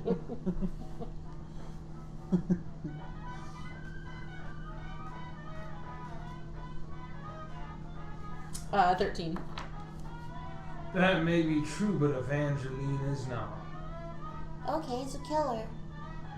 I have no intention of killing sweet Evangeline. Okay, then what are you saying to me? I'm saying is that there's a vampire on the loose. Yeah. If you care about anyone in this town or ever that will live or ever has lived in this town that hasn't been had their blood sucked by a bloodthirsty vampire, I suggest that you get to the bottom of this as soon as you can. There's been one death every single night as soon as this propped up. I definitely understand where you're coming from. It's just you're talking to us like this is our problem to fix, but to me, and this is no offense, Mr. Guru, because you know that I was worried about you, this sounds like more your problem than ours, and that we were just being kind to help you. And now you're trying to take an egg from us to get a mirror from you that if you really wanted this problem fixed, it seems like you'd just hand over to help out. Considering if this entire town turns to vampires, there's not going to be much money made on that boat of yours. I can suppress information for quite a long time. But you're the one you're the one that's going to suffer. Because our home isn't here. Persuasion check, please. 25. He thinks for a moment, takes another swig of his drink, and he says, that may be so, but what I'm asking for nothing more than just something for myself. What are you doing with such a thing? You alluded to hanging on to it for so long. If you ain't doing nothing with it, it'll look very good on my shelf. And I think that's fine. I just don't think we need to make any kind of deal with you to make a trade. I think if you want to purchase our dragon egg with that mirror, I think that's very fair. I think that is a fair deal myself. But I don't think any kind of deal needs to be made. Then let us make, whether you call it a purchase or a deal. I would gladly give up this mirror for such a collectible item on my shelf. One mirror that can prevent your friend from turning into mist or a bat. As long as you keep it, any vampire, turn on her, give me a dragon egg. Green dragon egg especially, that sounds delightful. Sounds like a deal to me. How about this? It's a very tempting offer. It's been a long day. You don't even need to shake my hand. Why don't you allow us to sleep on it? And we'll come back tomorrow and we'll let you know if you'd like to make that trade. And perhaps, in the meantime, you could think about something a little extra to give us, given that this dragon egg is quite so valuable. And we've been holding on to it for so very long. Yeah, aren't brain dragon eggs, or is it that they're like poison or acid, or they have something to do with the Feywild? Because I'm pretty sure they have something to do with the Feywild. In which case, I really need to ask Titania if she's okay if I do this. Right, I think we need to discuss it. We had it for over a year, and we had a dragonborn companion that we're very close with. I named it Leroy. He's moved on now, but I think out of respect for him, we should discuss this. And it does have some sentimental value to us. So I think that if you can do anything else for us to help us part with it, please think on it. I think since Sylvie is such a persuasive little gnome, I will consider what I can add. I would hope you would do the same for a businessman such as me, offering you a fair deal as I am. No, it is. We will consider it, and we will talk it over. It seems very fair, and why don't we reconvene tomorrow? How does that sound? That sounds just fine. All right. Well, thank you. I'm glad you're okay. We were genuinely concerned that you were dead, given that you employed the vampire. Yeah. Aye. I appreciate the concern, but I do manage to take care of myself. You all have a wonderful evening. One more drink for the road if you would care for it. I'm really tipsy. I think I should just get to sleep. Please do. Pours your glass full. Take the glass, I can get more. Oh, I'm done. I finished. Any of you elves? Yeah, I'll take one for the road, I suppose. One for Avantris. You, darling. Sure, I didn't get much of the last one, so thank you, sir. Pours. So all of you but Sylvie get another glass of whiskey. Keep the glasses, I can get more. You think you sleep on it, you think on it. Come back tomorrow and see me. I'll be here all day. Alright, well you have a lovely night and we'll make our way. You do the same. Goodbye. Goodbye. Stay safe. And you leave his office, and you kind of, as he kind of stands to let you out, I'll just say it's obvious, kind of, you know, a very slight wince of pain as he does that, and then he lets you out, you leave. We'll just say you make your way back to the Magnolia Promenade into the crossroads, and you're in your room. I'm upset that I even mentioned the dragon egg. And to be honest, Sylvie made a good point. This whole hero for hire thing is really terrible. I was doing a lot better when I was just being a bounty hunter. Look, my friends are dying left and right. I can't keep doing this. I have to wonder what's even in it for us to go kill Taiki. If she's even Taiki anymore. It's not our problem. I didn't want to bring it up, but if LeBlanc really does have Hissy, then she's kind of in it for you. Well, we don't even know if she's alive. We don't even know if she's undead. We don't know anything. It's like we're chased in our tails here. And all I know is that people that I cared about once upon a time are dying left and right. Yeah, I guess my main point was just he was trying to make it seem like we needed him to do his dirty work, but he's trying to get us to do his dirty work, so he should be doing it for free, not for a trade. I agree. The trade is you give us the freaking mirror and we go kill the Taiki. But I don't know what else to do. Like, me personally, I don't really care what happens to my family. They're all kind of a bunch of assholes. At least I don't think I care. No, I don't.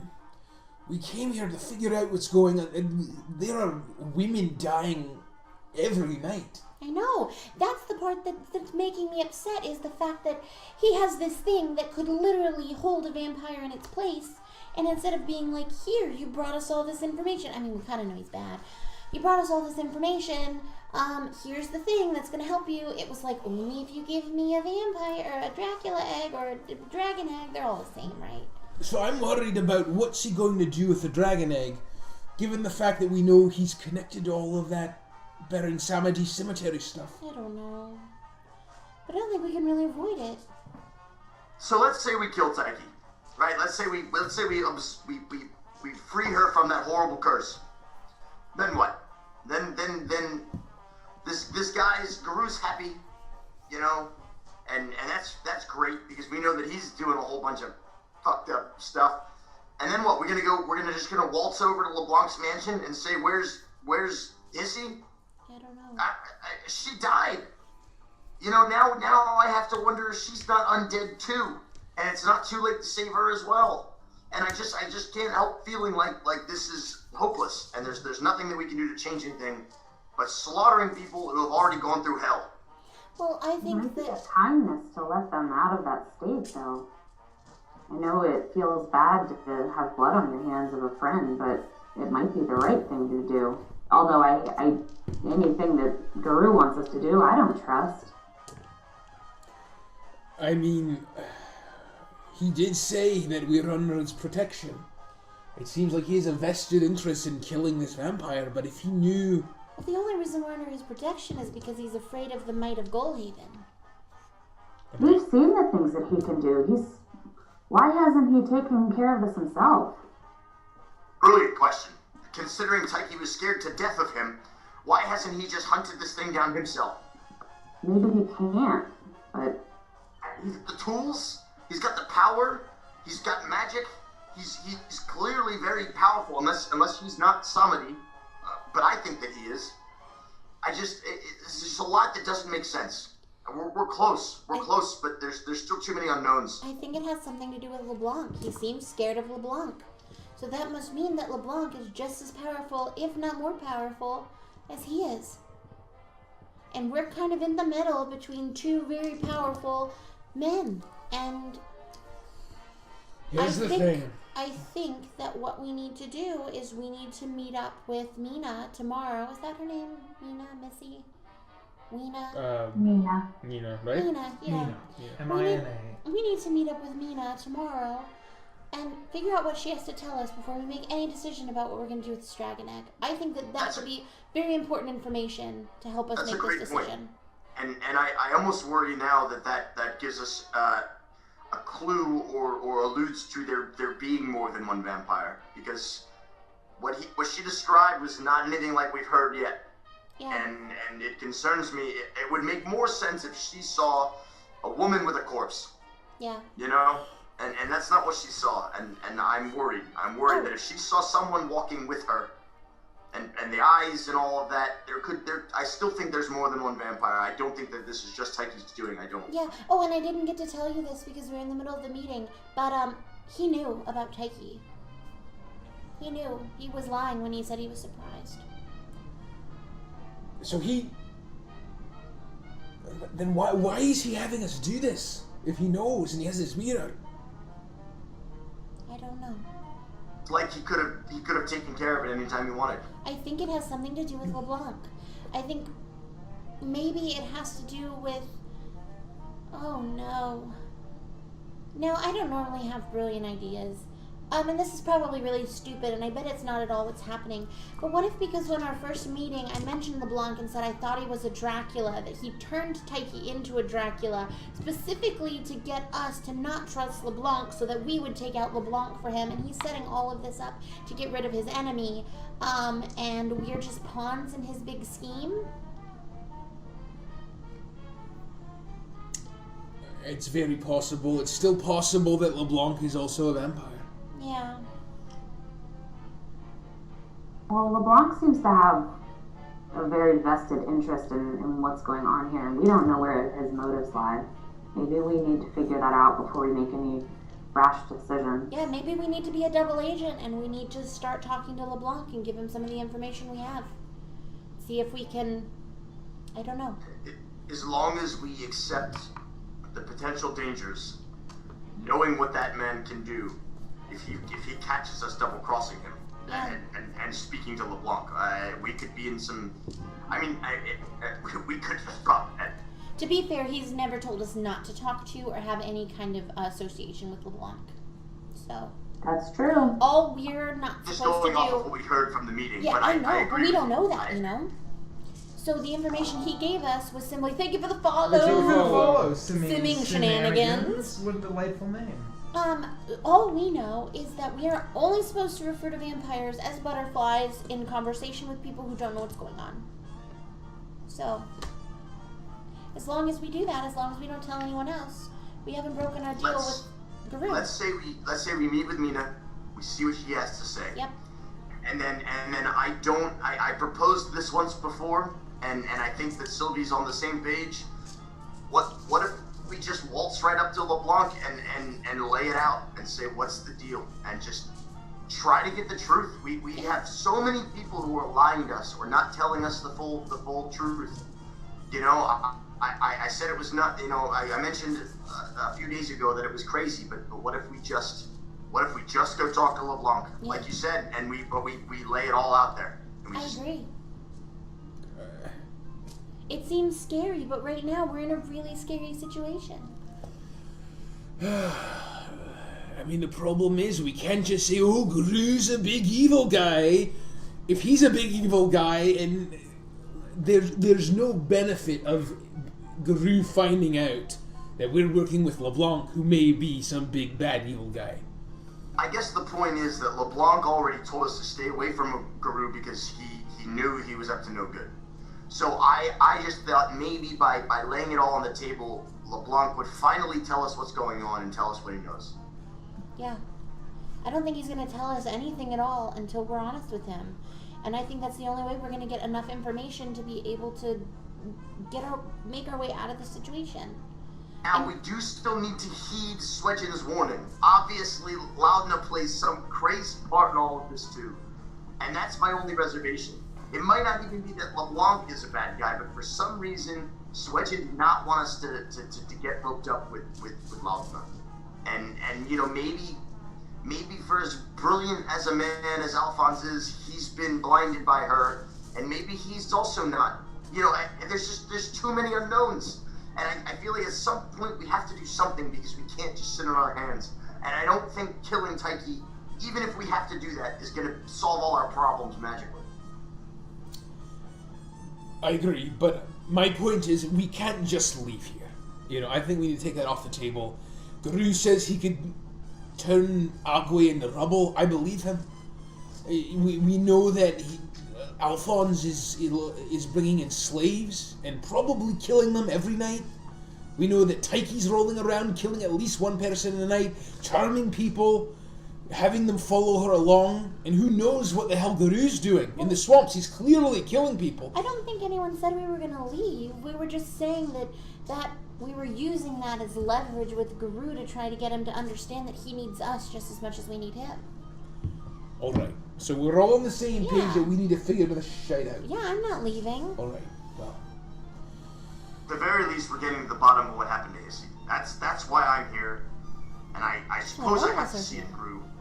Are we giving him the dragon egg? No, like I said, we have to meet up with Mina tomorrow and figure out what happened there before we even consider it. Alright.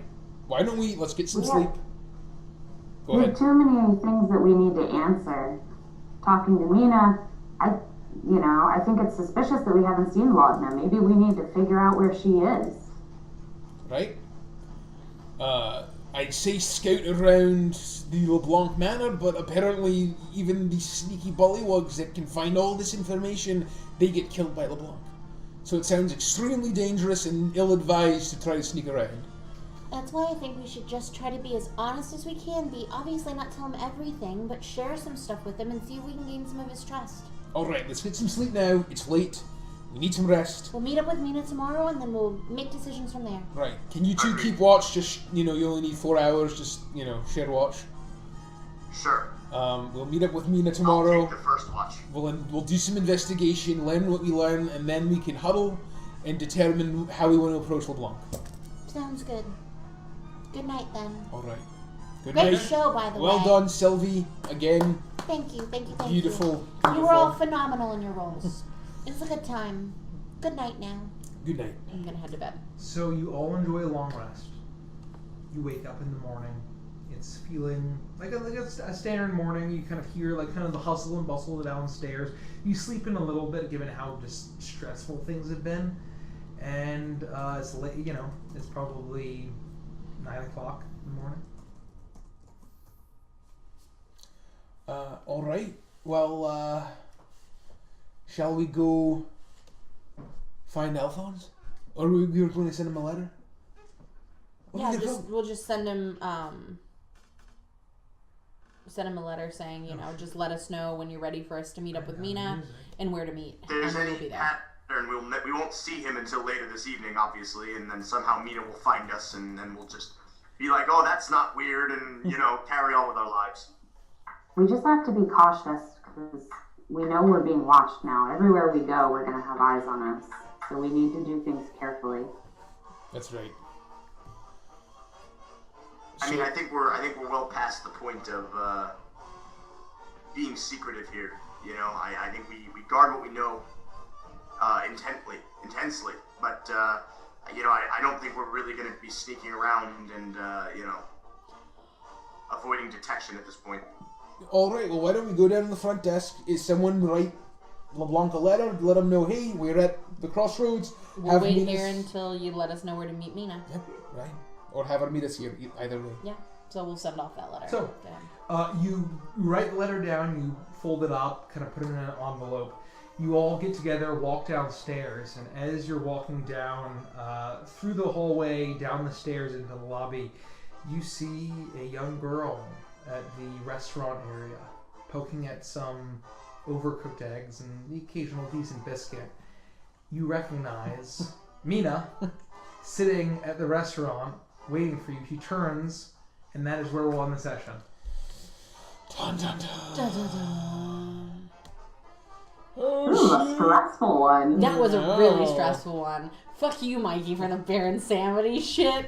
Jesus Christ. You have no idea. You have no idea. That's the worst part, is that we don't have any. We don't know anything more than we knew 4 hours ago. Well, we do. No, we do. We know a lot more. But it doesn't answer any questions. Yeah. There's I'm so more many answers. confused. I know more, but I'm more confused. There are Exactly. more questions than we did before. Yeah. That was an amazing session, Mikey. Well, thank you Yeah, so that was much. great. Very, very, very good. Thank you, everyone, for watching. Thank you, Derek, as always, for your continual guidance and bouncing off ideas. And if you're watching still, I don't know if you are. Thank you. I guess we're giving a giveaway at 600 followers. Yeah. We did hear it. We're only But 13 praise away. to Derek. Yeah. Yeah, no, I mean it's a lot of Slack messages about this arc and others. It's been a great time, and thank you so much for tuning in. Hopefully you like it. Please tell your friends. We're going to give away at 600 followers. Yeah. Are we going to rate someone, Rich? Well, yeah, why don't we we do- someone keep talking? So we have Witness on Tuesday. We're switching up our Tuesday. Tuesday. We should we mention will, that. Thank you, Derek. Thank you, Derek. We will be. You know I We're love you, man. switching up our other day to make it easier for all of us. So we will now be streaming both Feywild and You'll Be Witness on Tuesdays. Correct. So this is our last episode of Witness for a bit, as Feywild will be returning the week after. Next Monday's our last episode. next- We're finishing the next Tuesday. Dreadnought Menagerie. Next Tuesday. Next Tuesday is then Dreadnought, the Tuesday. finale of the Dreadnought Menagerie, where it's a zoo on a gigantic astral anglerfish monster, and we fought a mimic of many things, which is literally exactly what it sounds like, Yep. which is a deck of many things but a mimic. It was a fucking bonkers, ladies and It gentlemen. was fucking bonkers. It was great. So yeah, we've got that going on, and other than that, I think So we're just gonna raid somebody. Let's raid Mel. She's Yeah, Who? Mel, Swim Bananas. Oh yeah, we're gonna raid Mal, Swim Bananas. What's she doing? She is. I don't know. We don't know, but we love Mal, who Swim Bananas, who is a Dungeons and Darlings whenever that gets started. Yeah, she's part of the Avantris fam Yep. kind of extension. We're eventually starting kind of another campaign, right? Yep. With a bunch of ladies playing D&D femme fatales. So stay Yeah, tuned she'll be for part of that. For now, she's just Mel. Yeah. So We love her. We love her. stick around. Hang out in Discord. I don't know if that's been mentioned. We have a YouTube channel. Yes, Discord, YouTube. If you want to check us out. We're at Avantris Legends on social. So anyway, It should all be in the doobly-doo, Yeah. but otherwise, let us know in Discord how you liked it. Tell Mel you love her. Love you guys, bye. as always.